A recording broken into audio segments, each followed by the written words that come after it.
ವಿದೇಹಾಪರಿಕಾರೋಣಿ ಪ್ರಪಂಚ ಮುಕ್ಷು ಜನಾಲಾಗಿ ಅಧ್ಯಾತ್ಮ ಸತ್ಯ ಕರೋಣಿ ಪೌರೋಗದೇವೇನ ವಿಧಿ ನಮಸ್ಕಾರಕ್ಕೆ ಬ್ರಹ್ಮಚೈತನ್ಯ सद्गुरुनाथ महाराज की जय जय जय। बोलो राजा राम राम बोलो सीता राम राम बोलो राजा राम राम बोलो सीता राम राम बोलो राजा राम राम बोलो सीता राम राम बोलो राजा राम राम बोलो सीता राम राम बोलो राजा राम राम बोलो सीता राम राम बोलो राजा राम राम बोलो सीता राम राम बोलो राजा राम राम बोलो सीता राम राम बोलो राजा राम राम बोलो सीता राम राम बोलो राजा राम राम बोलो सीता राम राम बोलो राजा राम राम बोलो सीता राम राम बोलो राजा राम राम बोलो सीता राम राम बोलो राजा राम राम बोलो सीता राम राम जीवन स्मरण जय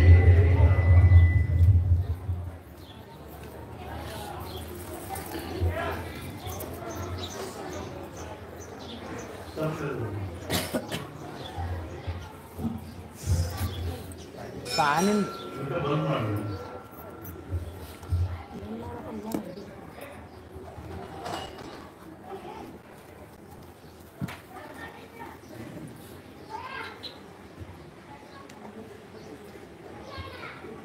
ಆಧ್ಯಾತ್ಮಿಕ ದೃಷ್ಟಿಯಿಂದ ಮನುಷ್ಯ ಮಾತ್ರಗಳಲ್ಲಿ ಎರಡು ಪ್ರಕಾರ, ಸ್ತ್ರೀ ಪುರುಷರು ಅಂತ ಅಲ್ಲ, ಬಡವರು ಶ್ರೀಮಂತರು ಅಲ್ಲ, ಸುಶಿಕ್ಷಿತರು ಅಶಿಕ್ಷಿತರು ಅಂತಲ್ಲ, ಗ್ರಾಮವಾಸಿಗಳು ನಗರವಾಸಿಗಳು ಅಂತೂ ಅಲ್ಲ. ಏನು ಅಂದ್ರೆ ಜ್ಞಾನಿಗಳು ಮತ್ತು ಅಜ್ಞಾನಿಗಳು ಎರಡು ಪ್ರಕಾರ. ಇದಕ್ಕೆ ಯಾವ ಜಾತಿ ವರ್ಣ ಪಂಥ ಸಂಬಂಧಿಲ್ಲ. ಯಾವುದೇ ಜಾತಿಯರು, ಯಾವುದೇ ವರ್ಣಗಳು, ಯಾವುದೇ ಪಂಥಗಳು, ಯಾವುದ ದೇಶದವರು ಆಗಿದ್ರೂ ಸಹಿತ ಜ್ಞಾನಿಗಳು ಮತ್ತು ಅಜ್ಞಾನಿಗಳು ಅಂತ ಎರಡೇ ಪ್ರಕಾರ. ಇದರಿಂದ ಈ ಪ್ರಕಾರಗಳನ್ನು ಮಾಡಿದ್ದಾರೆ ಅಂದರೆ ಯಾರಿಗೆ ಈ ದೇಹವೇ ನಾನು ಅಂತ ಅನಿಸ್ತದ, ತಿಳ್ಕೊಳ್ಳೋದು ಬೇರೆ ಅನಿಸೋದು ಬೇರೆ.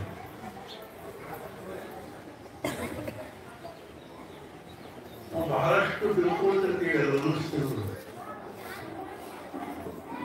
Feeling is knowledge, not understanding.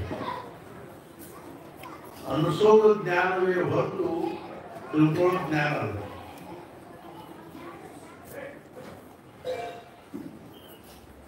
ಹೆಂಗೋ ಹಂಗೆ ಏನದ ತಿಳ್ಕೊಂಡು ಕೇಳಿದ್ರೆ ಯಾರಿಗೆ ಈ ದೇಹನ ನಾನು ಅಂತ ಅನಿಸ್ತದ, ಅದೇ ರೀತಿಯಾಗಿ ದೇಹಕ್ಕೆ ಸಂಬಂಧಪಟ್ಟದ್ದೆಲ್ಲ ವಸ್ತು, ವ್ಯಕ್ತಿ, ಪರಿಸ್ಥಿತಿ ನಂದು ಅಂತ ಅನಿಸ್ತದ. ಅಷ್ಟೇ ಅಲ್ಲದೆ ಯಾವ ದೇಹವನ್ನು ನಾನು ಅಂತ ತಿಳ್ಕೊಂಡೀನಿ, ಯಾವ ದೇಹಕ್ಕೆ ಸಂಬಂಧಪಟ್ಟದ್ದನ್ನೆಲ್ಲ ನಂದು ಅಂತ ತಿಳ್ಕೊಂಡೀನಿ, ಅವುಗಳ ಅನುಕೂಲ ಪ್ರತಿಕೂಲತೆಗೆ ಅನುಸಾರವಾಗಿ, ಅವುಗಳ ಸುಖಗಳಿಗೆ ಅನುಸಾರವಾಗಿ, ಕಷ್ಟ ಸುಖಗಳಿಗೆ ಅನುಸಾರವಾಗಿ ಯಾರಿಗೆ ಕಷ್ಟ ಸುಖ ಅನಿಸ್ತದೋ ಅವರ ಅಜ್ಞಾನಿ. ಮಗ ಶಾಲೆ ಇದ್ದ, ನಮಗೆ ಸಂತೋಷ ಅನಿಸ್ತಿತ್ತು ಅಂದ್ರೆ ಅಜ್ಞಾನಿ. ಮಗ ಹಡ್ಡಿದ್ದ, ದುಃಖ ಅನಿಸ್ತಿತ್ತು ಅಂದ್ರೆ ಅಜ್ಞಾನಿ. ಮಗ ಏನಾದ್ರು ನಾವು ಅಜ್ಞಾನಿಗಳು. ಮಗ ಹಡ್ಡಿದ್ದ, ಹುಚ್ಚಿದ್ದ, ಎಡ್ಡಿದ್ದ, ಅದು ನಮಗೆ ದುಃಖ ಅನಿಸ್ತಿತ್ತು ಅಂದ್ರೆ ನಾವು ಅಜ್ಞಾನಿ. ಮೊದಲ ಮದುವೆ ಆತು, ವೈಭವದಿಂದ ಆತು, ಸಂತೋಷ ಅನಿಸ್ತು ಅಂದ್ರೆ ಅಜ್ಞಾನಿ.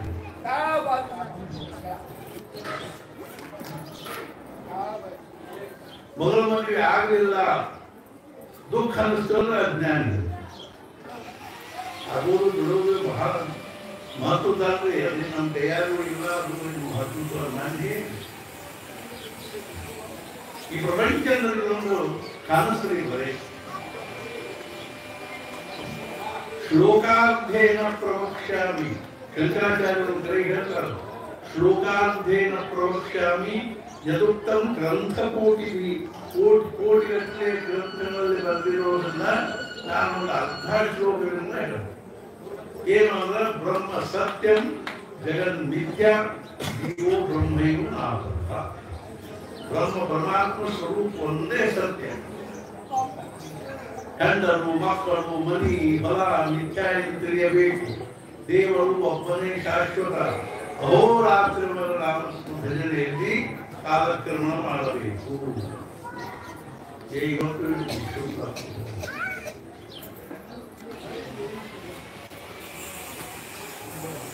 ಅರ್ಥಾತ್ ಏನು, ನಾನು ಮತ್ತು ನಂದು ಅನ್ನೋದೇ ನಮ್ಮ ಜೀವನದ ಸರ್ವಸ್ವ ಅಂತ ಅಂತಿದ್ರೆ ನಾವು ಅಜ್ಞಾನಿ. ನಿಮ್ಮ ಮಕ್ಕಳು ಚಂದಿರುವವರು ಚಾರಿರುವರು, ನನಗೆ ಅಲ್ಲಿ ಬರ್ತದೆ, ನನಗೆ ಇದು ಬರ್ತದೆ, ಆ ಶಾಸ್ತ್ರ ಓದಿನಿ, ಈ ಶಾಸ್ತ್ರ ಓದಿನಿ, ನಾನು ಇಂಥ ಡಿಗ್ರಿ ಮಾಡ್ಕೊಂಡಿನಿ, ಅಂಥ ಡಿಗ್ರಿ ಮಾಡ್ಕೊಂಡಿನಿ.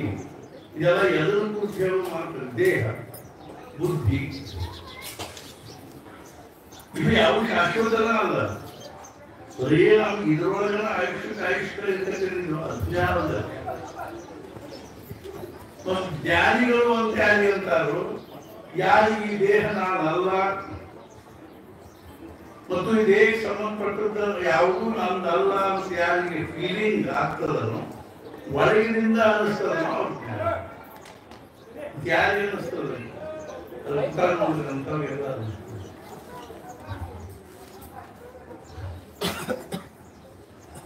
ಅಜ್ಞಾನದ್ದು ಮತ್ತು ಜ್ಞಾನದ್ದು ರೇಷೋ ಎಷ್ಟು? ಒಂದು ಅಮಾವಾಸ್ಯೆ ದಿವಸ ಒಂದು ವಿಶಾಲವಾದ ಬೈಲಿನಲ್ಲಿ ಒಂದು ಮೇಣಬತ್ತಿ ಹಚ್ಚಿಡಬೇಕು. ನಾವು ದೂರದಿಂದ ನೋಡ್ಬೇಕು. ಆ ಮೇಣಬತ್ತಿ ಸುತ್ತು ಎಷ್ಟು ಪ್ರಕಾಶದ, ಅದ್ರ ಸುತ್ತು ಎಷ್ಟು ಕತ್ತಿ ಆವರಿಸಿದನೋ ಅಷ್ಟು ಅಜ್ಞಾನ ಮತ್ತು ಜ್ಞಾನದ ನಮ್ಮಲ್ಲಿ ಏನು ಒಂದು ಅಜ್ಞಾನ ಜ್ಞಾನದ ಪ್ರಮಾಣದನೋ ರೇಷೋ ಅದನೋ ಇರ್ತದೆ. ಇಷ್ಟ ಜ್ಞಾನ ಇಷ್ಟ ಜ್ಞಾನ.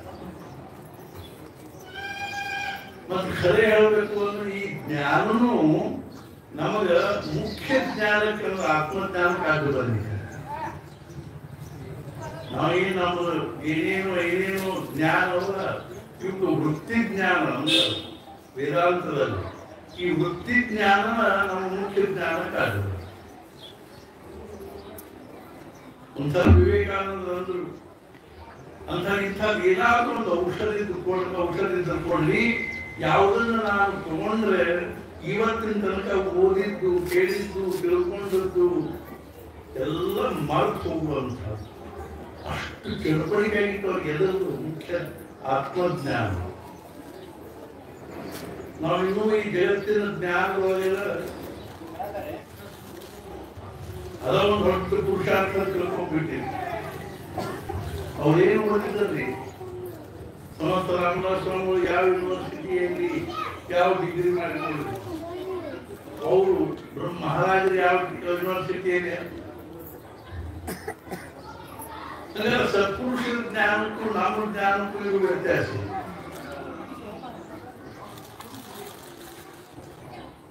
ಅವ್ರ ಅಜ್ಞಾನಿನೇ ಆಗಿದ್ರೆ, ಅವ್ರ ಅಜ್ಞಾನಿನೇ ಆಗಿದ್ರೆ ಅವ್ರ ಮುಂದ ಲೋಕಮಾನ್ ತಿಲಕರಂಥವ್ರು, ಮದನ್ ಮೋಹನ್ ಮಾಲ್ವೀಯರಂಥವ್ರು, ಕೃಷ್ಣಶಾಸ್ತ್ರಿ ಉಪ್ಪಿನ ಬೆಳಗಿರಿ ಅಂತವ್ರು, ಡಾಕ್ಟರ್ ಕುರ್ಕೋಟಿ ಅಂತವ್ರು ಕೈ ಮುಕ್ಕೊಂಡು ಜಿ ಮಹಾರಾಜ್ ಹೋಯ್ ಮಹಾರಾಜ್ ಯಾಕಂತ ಅವ್ರ ಜ್ಞಾನ ಕಲ್ಪನಾ ಇದೆ.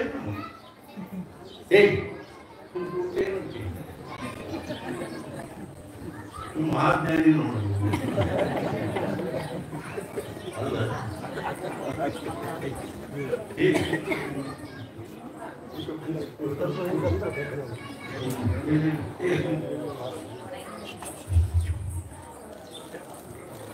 ಒಂಥರ ಗ್ರೀಸ್ ದೇಶದಲ್ಲಿ ಅಥೆನ್ಸ್ ಅಂತ ರಾಜಧಾನಿ ಗ್ರೀಸ್ ದೇಶ. ಅವಾಗ ಗ್ರೀಸ್ ಸಂಸ್ಕೃತಿ ಭಾರತೀಯ ಸಂಸ್ಕೃತಿ ಬಹಳ ಪ್ರಾಚೀನ ಸಂಸ್ಕೃತಿ ಜಗತ್ತಿನಲ್ಲಿ. ಅವಾಗಲ್ಲಿ ನಮ್ಮ ದೇಶದಲ್ಲಿ ಹೆಂಗ ಗೋವಿಂದ ಭಗವತ್ಪಾದಾಚಾರ್ಯರು, ಅದೇ ರೀತಿಯಾಗಿ ಗೌಡಪಾದಾಚಾರ್ಯರು, ಗೋವಿಂದ ಭಗವತ್ಪಾದಾಚಾರ್ಯರು, ಶಂಕರಾಚಾರ್ಯರು ಅಂತ ಆದರು ಗುರು ಶಿಷ್ಯರು.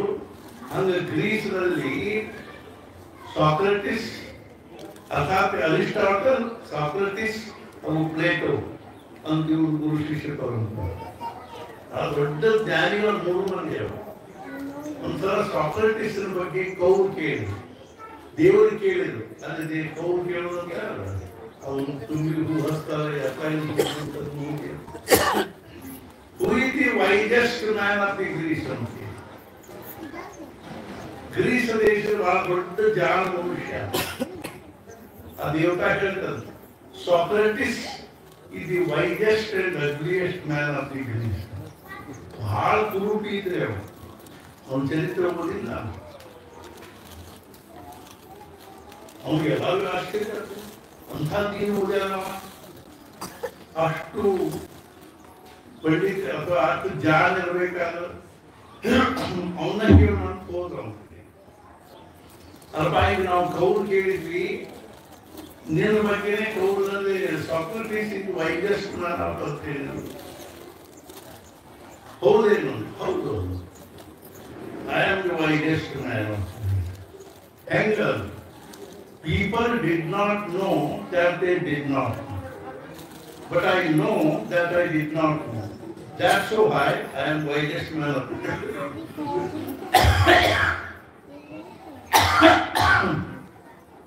ಬ್ರಹ್ಮ ಮಹಾರಾಜರೇ, ನಾನು ಅಜ್ಞಾನಿ ಇದ್ದೇನೆ ಸಾಹೇಬ್ ಕೇಳಕ್ಕಾಗ್ತೇನೆ. ಯಾರು ಅಂದ್ರೆ ಯೋಚಿಸ್ಬೇಕು, ಏನು ಅಜ್ಞಾನಿ ಇದೆಯೋ, ಏನು ಮೂರ್ಖಿದ್ಯೋ ಅಂದ್ಬಿಟ್ಟು ನೋಡಿ. ನಾನು ಅಜ್ಞಾನಿ ಇದ್ದೇನೆ, ನನಗೆ ಏನೂ ತಿಳುವಳಿಕೆ ಇಲ್ಲ. ನೀನೇ ನನ್ನ ಹೃದಯದಲ್ಲಿ ನಿಂತು ನಿನ್ನ ಪಾದದಲ್ಲಿ ಪ್ರೇಮ ಹುಟ್ಟಿಕೊಂಡಿದ್ದೆ. ಅರ್ಥಾತ್ ನಾ ಯಾಕೆ ಹೇಳಿಕತ್ತೀನಿ ಅಂದ್ರೆ ಈ ಜ್ಞಾನ ಅಜ್ಞಾನದ ಪ್ರಮಾಣ ಅಥವಾ ಸತ್ಪುರುಷರ ಒಂದು ಜ್ಞಾನಕ್ಕೂ ನಮ್ಮ ಜ್ಞಾನಕ್ಕೂ ವ್ಯತ್ಯಾಸ. ಇದಕ್ಕಿಂತ ಮುಂಚಿನ ವ್ಯತ್ಯಾಸ. ಸತ್ಪುರುಷರಿಗೂ ಸಾಮಾನ್ಯ ಜನರಿಗೂ ಇರ್ತಕ್ಕಂಥ ಒಂದು ಸಾಮಾನ್ಯವಾದ ವ್ಯತ್ಯಾಸ ಏನು ಆಧ್ಯಾತ್ಮಿಕ ದೃಷ್ಟಿಯಿಂದ ಅಂತ ಕೇಳಿದ್ರೆ, ಸತ್ಪುರುಷರಲ್ಲಿ ಏನಿದೆ ಅಂದ್ರೆ ಸ್ಮರಣೆ ಅನ್ನೋದು ಸ್ವಾಭಾವಿಕ ಲಕ್ಷಣ. ವಿಸ್ಮರಣೆಯನ್ನು ಅವರು ಪ್ರಯತ್ನ ಪೂರ್ವಕ ಮಾಡಬೇಕಾಗ್ತದೆ. ನಮ್ಮದು ವಿಸ್ಮರಣೆ ಸ್ವಾಭಾವಿಕ, ಸ್ಮರಣೆಯನ್ನು ಪ್ರಯತ್ನ ಪೂರ್ವಕ ಮಾಡಿ.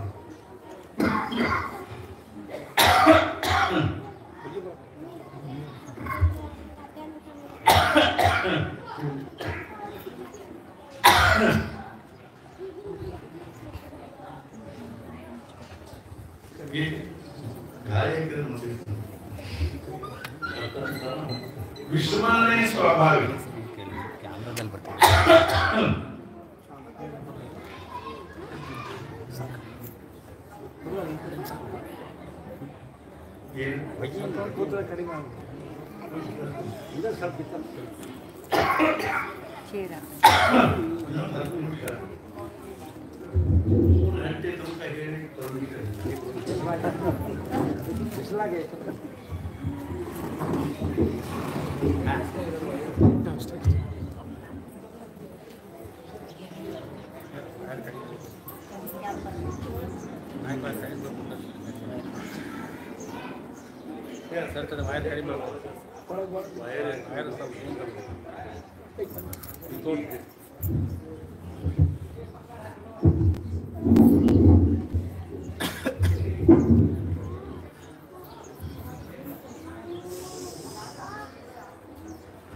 ನಮ್ಮಲ್ಲಿ ಏನಿದೆ ಅಂದ್ರೆ ವಿಸ್ಮರಣೆ ಅನ್ನೋದು ನಮ್ದು ಸ್ವಾಭಾವಿಕ ಗುಣ. ಸ್ಮರಣೆಯನ್ನು ನಾವು ಪ್ರಯತ್ನ ಪೂರ್ವಕ ಮಾಡಬೇಕು.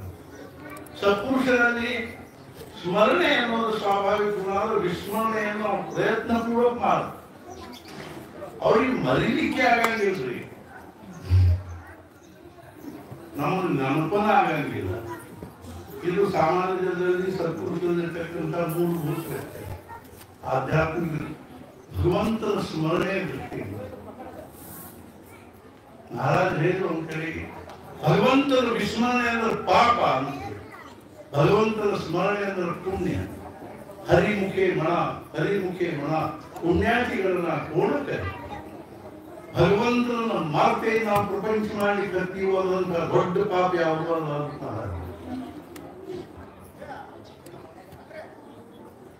ಒಂದು ದಿವಸ ರಾಮಕೃಷ್ಣ ಪರಮಹಂಸರು ಊಟಕ್ಕೆ ಕೂತಾಗ ಶಾರದಾಮಣಿಯವರು ಅವ್ರಿಗೆ ಹಿಂಗ ಕಲ್ಕತ್ತಾದಲ್ಲಿ ವಯಸ್ಸರಾಯ ಬಂದ ಹಂಗ ಹಿಂಗ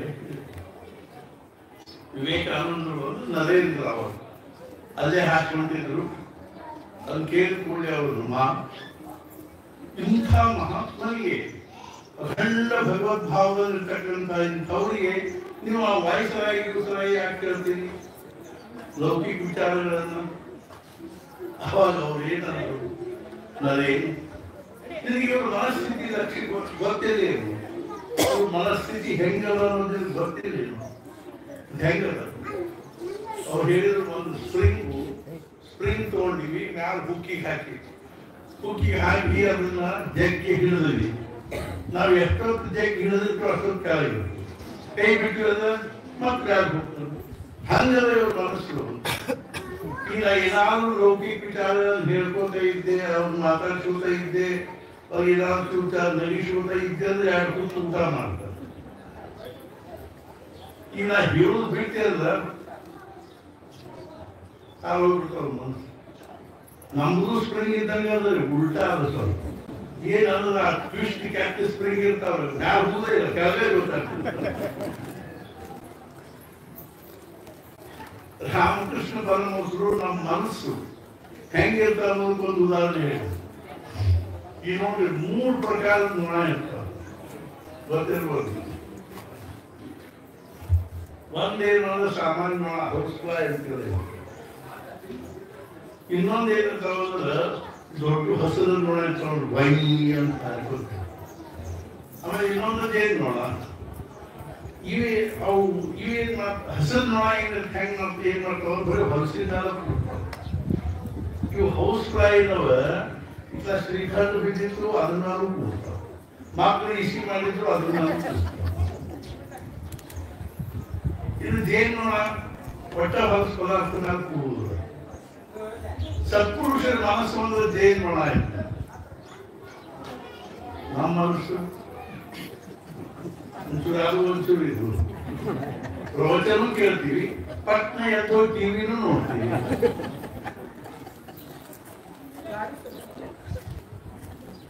ಅದು ಹೋದ್ ಕೂಡಲೇ ಸುಣ್ಣ ಆಗ್ತದೆ ಹೊಲಸಿನ ದೃಶ್ಯ ಅಂದ್ರೆ ಹೊಲಸು ಮಹಾರಾಜ ಹೇಳಿದ್ರು ನಾವು ಬಿಟ್ಟು ಉಳಿದೆಲ್ಲ ವಿಷಯ ಉಳಿದೆಲ್ಲ ಹೊಲಸು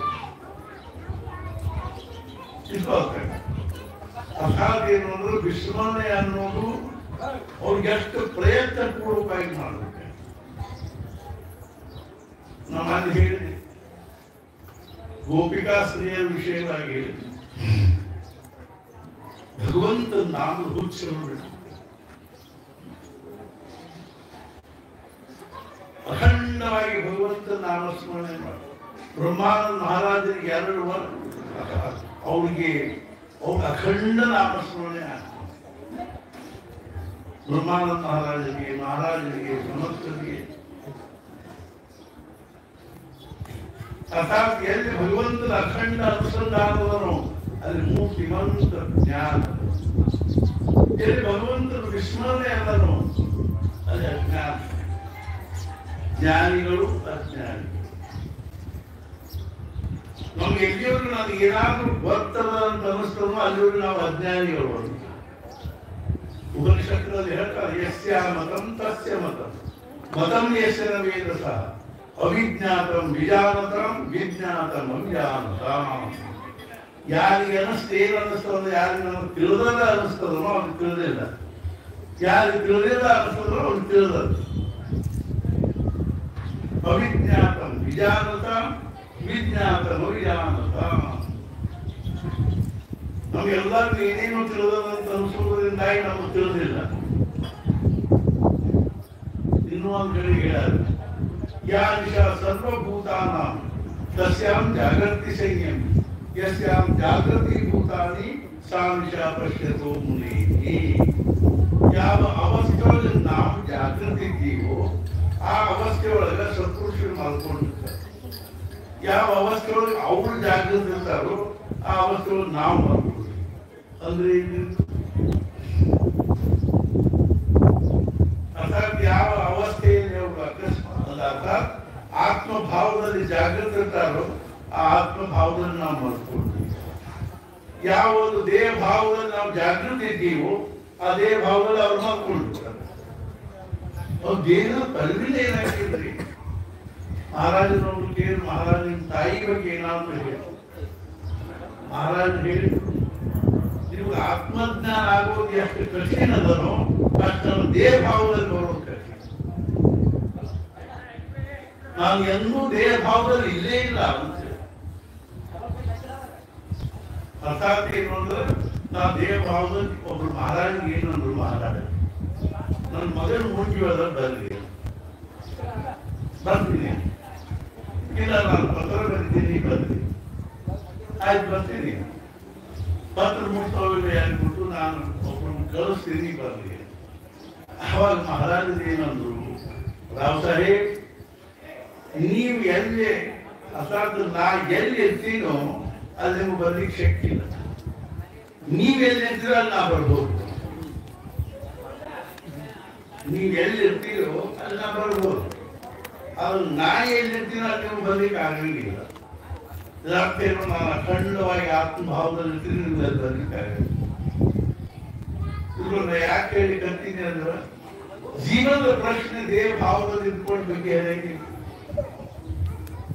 ನಾವು ಬಹಿರ್ಮುಖ ವೃತ್ತಿಯಲ್ಲಿ ಇದ್ಕೊಂಡು ಬಹಿರ್ಮುಖವಾಗಿರ್ತಕ್ಕಂಥ ಭಾವದಲ್ಲಿ ಇದ್ಕೊಂಡು 24 ತಾಸು ಪ್ರಪಂಚ ಪ್ರಪಂಚ ಪ್ರಪಂಚ ಮನಿ ಮಾರು ಅದು ಇದು ಮಾಡ್ಕೋತ ಇದ್ದೀವಿ ಅಂದ್ರೆ ಆಯುಷ್ಯ ತುಂಬಾ ನಮ್ಮ ಚಿಂತೆ ದುಡ್ಡಿನ ಯಾರು ನಿರ್ಮಲಿಸಿದ್ರು. ಚಿಜ್ಜಲ ಗ್ರಂಥಿ ಅಂದ್ರೆ ಏನು, ಚಿಜ್ಜಲ ಗ್ರಂಥಿ ಬಿಡೋದು ಅಂದ್ರೆ ಏನು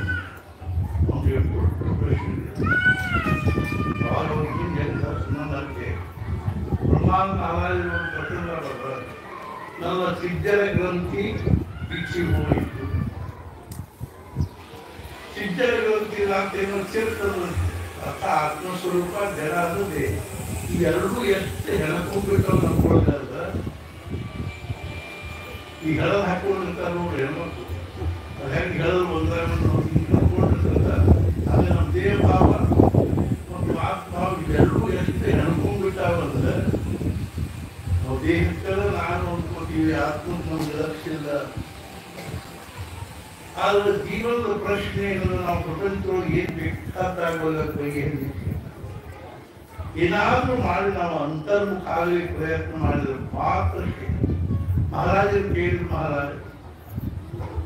ಮಹಾರಾಜರು ನವರಾತ್ರಿ ರಾಮನವಮಿ ಉತ್ಸವ ಮುಗಿದು ಗೋದಾವರಿಯಲ್ಲಿ ಕಟ್ಟಿ ಮೇಲೆ ಕೂತಿದ್ರು. ಸಂಜೀನ 2-3 ದಿವಸ ಆಗಿತ್ತು ಮುಗಿದು ಬಹಳಷ್ಟು ಮಂದಿ ಕೂತಿದ್ರು. ಗೋದಾವರಿ ರಾಮದೇವ್ ಗುಡಿ ಅವ್ರು ಕಟ್ಟಿದ್ರು. ಅವ್ರು ದೊಡ್ಡ ಈ ರಾಮನವಮಿ ಉತ್ಸವ ಮಾಡ್ತೀವಿ, ಎಷ್ಟು ಜನರಿಗೆ ಎಷ್ಟು ಪ್ರಕಾರದ ಶ್ರಮ ಆಗ್ತದೆ, ದುಡ್ಡು ಖರ್ಚು ಆಗ್ತದೆ, ಆಯಾಸ ಆಗ್ತದೆ. ಇದರಿಂದ ಆಗುವ ಲಾಭ ಏನು, ಇದರಿಂದ ಆಗುವಂತಹ ಪ್ರಯೋಜನ ಲಾಭ ಏನು, ಅದಕ್ಕೆ ಮಹಾರಾಜರು ಹೇಳಿದರು. ಅರ್ಥಾತ್ ನಮ್ಮ ಮನಸ್ಸು, ನಮ್ಮ ಬುದ್ಧಿ, ನಮ್ಮ ವಿಚಾರ, ನಮ್ಮ ಕಲ್ಪನೆಗಳು 24 ತಾಸು ಪ್ರಪಂಚದಲ್ಲೇ ಒಂದು ಸ್ವಲ್ಪ ಹೊತ್ತಾದರೂ ಯಾಕಾಗ್ಬಾರ್ದು. ನಾವು ನಮ್ಮ ಆ ಪ್ರಪಂಚದ ಎಲ್ಲಾ ವಿಚಾರ ಅದರೊಳಗಿಂದ ಅದ್ರ ಕಲ್ಪನೆ, ಭಾವನೆ, ವಿಚಾರ, ಚಿಂತನೆ ಇದೆಲ್ಲ ಬಿಟ್ಟು ಅದರ ವಿಸ್ಮರಣೆ ಆಗುವ ಹಂಗ ಸ್ವಲ್ಪ ಅದು ನಮ್ಮ ಜೀವನದಲ್ಲಿ ಸಮಯ ಕಳೆದು ಕೊಡುವಂತಹದ್ದು ಏನಾದ್ರೂ ನಾವು ಮಾಡಬೇಕು ಅಂತ ಉತ್ಸವ ಮಾಡಿ ಏನಾದ್ರೂ ಮಾಡಿ ಪ್ರಪಂಚ ಮರಿಬೇಕಾಗಿ. ಹೆಂಗಿದೆ ಅಂದ್ರೆ ದೇಶ ಕಾಲದ ವಿಸ್ಮರಣೆಯಲ್ಲಿ ಆನಂದದ, ದೇಶ ಕಾಲದ ಸ್ಮರಣೆಯಲ್ಲಿ ದುಃಖ. ಏನ್ರಿ ಒಂದು ದಿವಸ ವರ್ಷಗಳಾಗ ಅಂದ್ರೆ ಕಾಲದ ಒಂದೊಂದು ನಿಮಿಷ ದಾಟ್ಲಿಕ್ಕೆ ಆಗುತ್ತೆ. ನಮ್ಗೇನಾಗ್ಬೋದು ಕಳೀಲಿಕ್ಕೆ ಆಗ್ಬೋದು. ಮನೆಗೆ ಯಾರು ತಿಳ್ಕೊಳ್ತಾರೆ ರಾತ್ರಿ ಹೊತ್ತು ಅವಾಗ ಅವಾಗ ಸಂಸ್ಕಾರ ಮಾಡಲಿಕ್ಕೆ ಆಗಂಗಿಲ್ಲ. ಬೆಳತನಕ ಕಲಿಬೇಕು. ಬೆಳಗಾಗೋ ತನಕ ಎಷ್ಟು ವರ್ಷಾನುಗಟ್ಟಲೆ ಕಳೆದ್ರೆ ದುಃಖ ಆನಂದರೊಳಗೆ ನಾವು ಬೆಳದಲ್ಲಿ ಹೋಗಿದ್ದೀವಿ ಒಂದು ನಮ್ಮ ಕಳೆದ ಗೊತ್ತಾಗಲಿಲ್ಲ ಅದು ಆನಂದ. ಒಂದೊಂದು ನಿಮಿಷ ಅಂದ್ರೆ ಒಂದೊಂದು ದಿವಸ ಆದಂಗೆ ಅದು ದುಃಖ. ಮನುಷ್ಯ ಸ್ವಾಭಾವಿಕವಾಗಿ ಆನಂದವನ್ನು ಪಡ್ಕೋಬೇಕನ್ನೋ ಪ್ರಯತ್ನ ಮಾಡ್ತಾರೆ. ಕಾರಣ ಏನು ಅಂದ್ರೆ ನಮ್ಮ ಸ್ವರೂಪದ ಆನಂದ ಸ್ವರೂಪ ಸತ್ಯದ ಆನಂದ ಸ್ವರೂಪ. ನಮಗೆ ಈ ದೇಹ ಭಾವದಲ್ಲಿ ಸಮಾಧಾನ ಯಾಕೆ ಆಗೋದು ಅಂದ್ರೆ ನಾವು ಈ ದೇಹ ಭಾವ ಅಲ್ಲ ಅಲ್ಲ, ನಮ್ಮ ಆನಂದ ಸ್ವರೂಪ ಆಗಿರೋದ್ರಿಂದ ನಮ್ಗೆ ಆನಂದ ಬೇಕು, ಆನಂದ ಬೇಕು. ಮೂರವನ್ನು ನೋಡಿ, ಸತ್ಯ ಚಿತ್ತ. ಈ ಮೂರು ಏನೋ ಅವುಗಳ ಲಕ್ಷಣ ಏನು, ಅದು ನಮ್ಮ ಅಂತಃಕರಣದೊಳಗಿಂದ ಏನಾಗ್ತದೆ.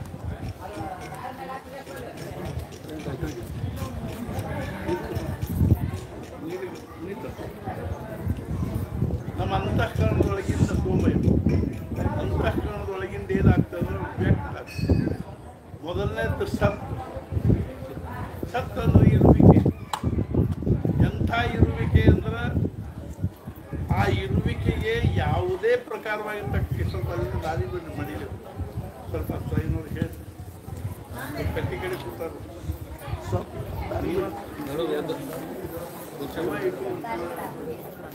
ಬಂದ್ಬಿಡ್ರಿ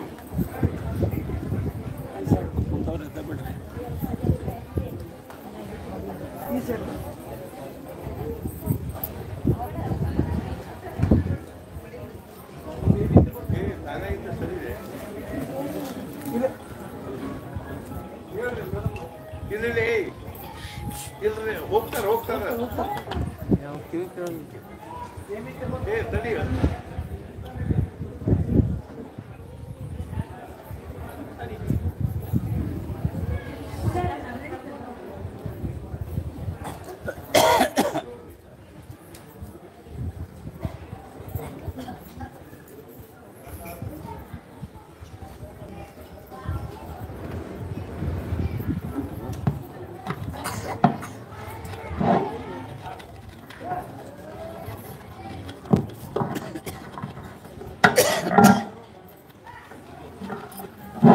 ನಮ್ಮ ಮೂಲ ಸ್ವರೂಪ ಏನಿದೆ ಅಂದ್ರೆ ಸಚ್ಚಿದಾನಂದ ಸ್ವರೂಪ. ಇದೇ ನಾವು ಅಲ್ಲಿದು. ಹಿಂದೆ ಎಷ್ಟೋ ಜನ್ಮಗಳಿಂದ ಈ ದೇಹವನ್ನು ಪಡ್ಕೊಂಡ್ವಿ, ಕಳ್ಕೊಂಡ್ವಿ. ಆದ್ರೆ ಅಂದಿನಿಂದ ಇಂದಿನ ತನಕ ಉಳಿದಿರೋದು ಯಾವುದು ಅಂದ್ರೆ ಆತ್ಮ. ಮಹಾರಾಜರು ಒಂದ್ಸರಿ ಹೇಳಿ ಅರ್ಥಾತ್ ಈಗ ನಾವು ಸಣ್ಣವರಿದ್ದಾಗಿಂದ ನಾವು ತಿಳುವಳಿಕೆ ಬಂದಾಗಿಂದ ಇವತ್ತಿನ ತನಕನೂ ನಾವೇನು ಅನ್ಕೋತ ಬಂದ್ವಿ, ನಾನು ನಾನು ನಾನು ನಾನು ಅವತ್ತಿನಿಂದ ಇವತ್ತಿನ ತನಕ ಒಂದು 100 ಫೋಟೋ ಬರ್ತದೆ. ನೋಡಿಲ್ಲ ನಾನು ಇಷ್ಟ ಇದ್ವಿ ಅವಾಗ ನಾನು ಅಂದ್ವಿ, ಇನ್ನು ಇಷ್ಟ ಆದ್ವಿ ಅವಾಗೂ ನಾನು ಅಂದ್ವಿ, ಈಗ ನಾನು ಅಂದ್ವಿ, ಅಗದಿ ಮುದುಕಾದ ಬಳಕು ನಾನು ಅಂತೀವಿ. ಅನ್ಬೇಕು ಇವೆಲ್ಲದ್ರೊಳಗೂ ನಾನು ಅನ್ನುವಂಥದ್ದು ಏನೋ ಒಂದು ಅನುಸ್ಯೂತವಾಗ್ಯದ. ಇಲ್ಲ, ಸೂತ್ರೇ ಮಣಿಗಳ ಇವ. ಮಣಿಗಳಲ್ಲಿ ಪೋಣಿಸಿರ್ತಕ್ಕಂಥ ಸೂತ್ರ ಹೆಂಗೆ ಒಂದು ಏಕ ಅದನ್ನು ಅಖಂಡವಾಗಿ ಮಣಿಗಳು ಬೇರೆ ಬೇರೆ ಅವನು ಹಂಗೆ ದೇಹ ಬದಲಾಕೋತ ಹೋಗ್ತದೆ. ಬಾಲ್ಯ, ಯೌವನ, ತಾರುಣ್ಯ, ವಾರ್ಧಕ್ಯ. ದೇಹ ಬದಲಾಗ್ತದೆ ಹೊರತು ಒಳಗಿನ ನಾನು ಬದಲಾಗೋದಿಲ್ಲ. ಆ ನಾನು ಅಂದ್ರೆ ಅರ್ಥ. ಅದು ಹೆಂಗದ ಅಂದ್ರೆ ಸತ್ಯ ಚಿತ್ತ ಆನಂದ ಸ್ವರೂಪ. ಅದಕ್ಕೂ ಇನ್ನೂ ಒಂದು ಈ ನಾವು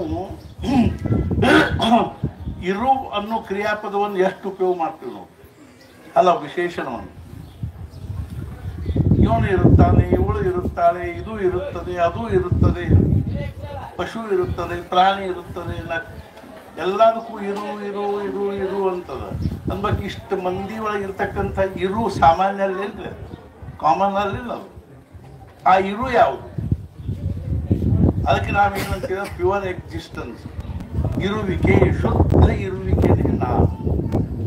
ಈಗ ನಾನು ನಿಮಗೆ ಹೇಳಿದೆ, ಹುಟ್ಟಿದ ಆರೋಗ್ಯದಿಂದ ಇವತ್ತಿನ ತನಕ ನೀವು ನಿಮ್ಮ ಬಗ್ಗೆ ಏನು ಕೇಳಿರಿ ಮತ್ತು ಏನು ತಿಳ್ಕೊಂಡಿರಿ ಅದನ್ನೆಲ್ಲ ಅವಾಯ್ಡ್ ಮಾಡಿರಿ. ಕೊನೆಗೇನು ಉಳಿತದ? ನಾನು ಕೇವಲ ಇರುತ್ತೇನೆ. ಇದ ನಮ್ಮ ಆತ್ಮಸ್ವರೂಪ, ಪ್ಯೂರ್ ಎಕ್ಸಿಸ್ಟೆನ್ಸ್. ಮತ್ತು ಇದು ಹೆಂಗದ ಅಂದ್ರೆ ಅರಿವಿನ ಸ್ವರೂಪದ ಅರ್ಥಾತ್ ಏನು ಅಂದ್ರೆ ಎಕ್ಸಿಸ್ಟೆನ್ಸ್ ಆಫ್ ಕಾನ್ಸಿಯಸ್ನೆಸ್. ಈ ಅರಿವು ಹೆಂಗದ ಅಂದ್ರೆ ಆನಂದ ಸ್ವರೂಪ. ಜ್ಞಾನ ಆನಂದ ಸ್ವರೂಪ, ಅಜ್ಞಾನ ದುಃಖ ಸ್ವರೂಪ. ನಾನು ಜ್ಞಾನ ಸ್ವರೂಪ ಇದ್ದೀನಿ, ನಾನು ಅಖಂಡವಾಗಿರ್ತಕ್ಕಂಥವ. ಹಿಂದೂ ಇದ್ದೆ, ಈಗೂ ಇದ್ದೀನಿ, ಮುಂದೂ ಇರ್ತೀನಿ. ನನ್ನಲ್ಲಿ ಅಜ್ಞಾನದ ಲೇಷ ಇಲ್ಲ. ಆದ್ರೆ ನನಗೆ ಯಾವಾಗಲೂ ಇರಬೇಕು ಇರಬೇಕು ಅಂತ ಒಳಗಿನಿಂದ ಪ್ರೇರಣಾ ಅದು. ಅದಾದ ನಾವು ದೇಹದ ಮೇಲೆ ಆರೋಪ ಮಾಡಿಕೊಂಡು ದೇಹ ಇರಬೇಕು ಅಂತೀವಿ. ಖರೆ ಅದು ವಾಸ್ತವಿಕವಾದ ದೇಹ ಇರೋದಲ್ಲ. ಅದು ನಮಗೆ ತಿಳ್ಕೋಬೇಕು ಅನ್ನಿಸ್ತದೆ. ಈ ತಿಳ್ಕೋಬೇಕು ಅನ್ನೋ ಪ್ರೇರಣಾ ಎಲ್ಲಿಂದ ಬಂತು? ಆತ್ಮನಿಂದ ಬಂತು.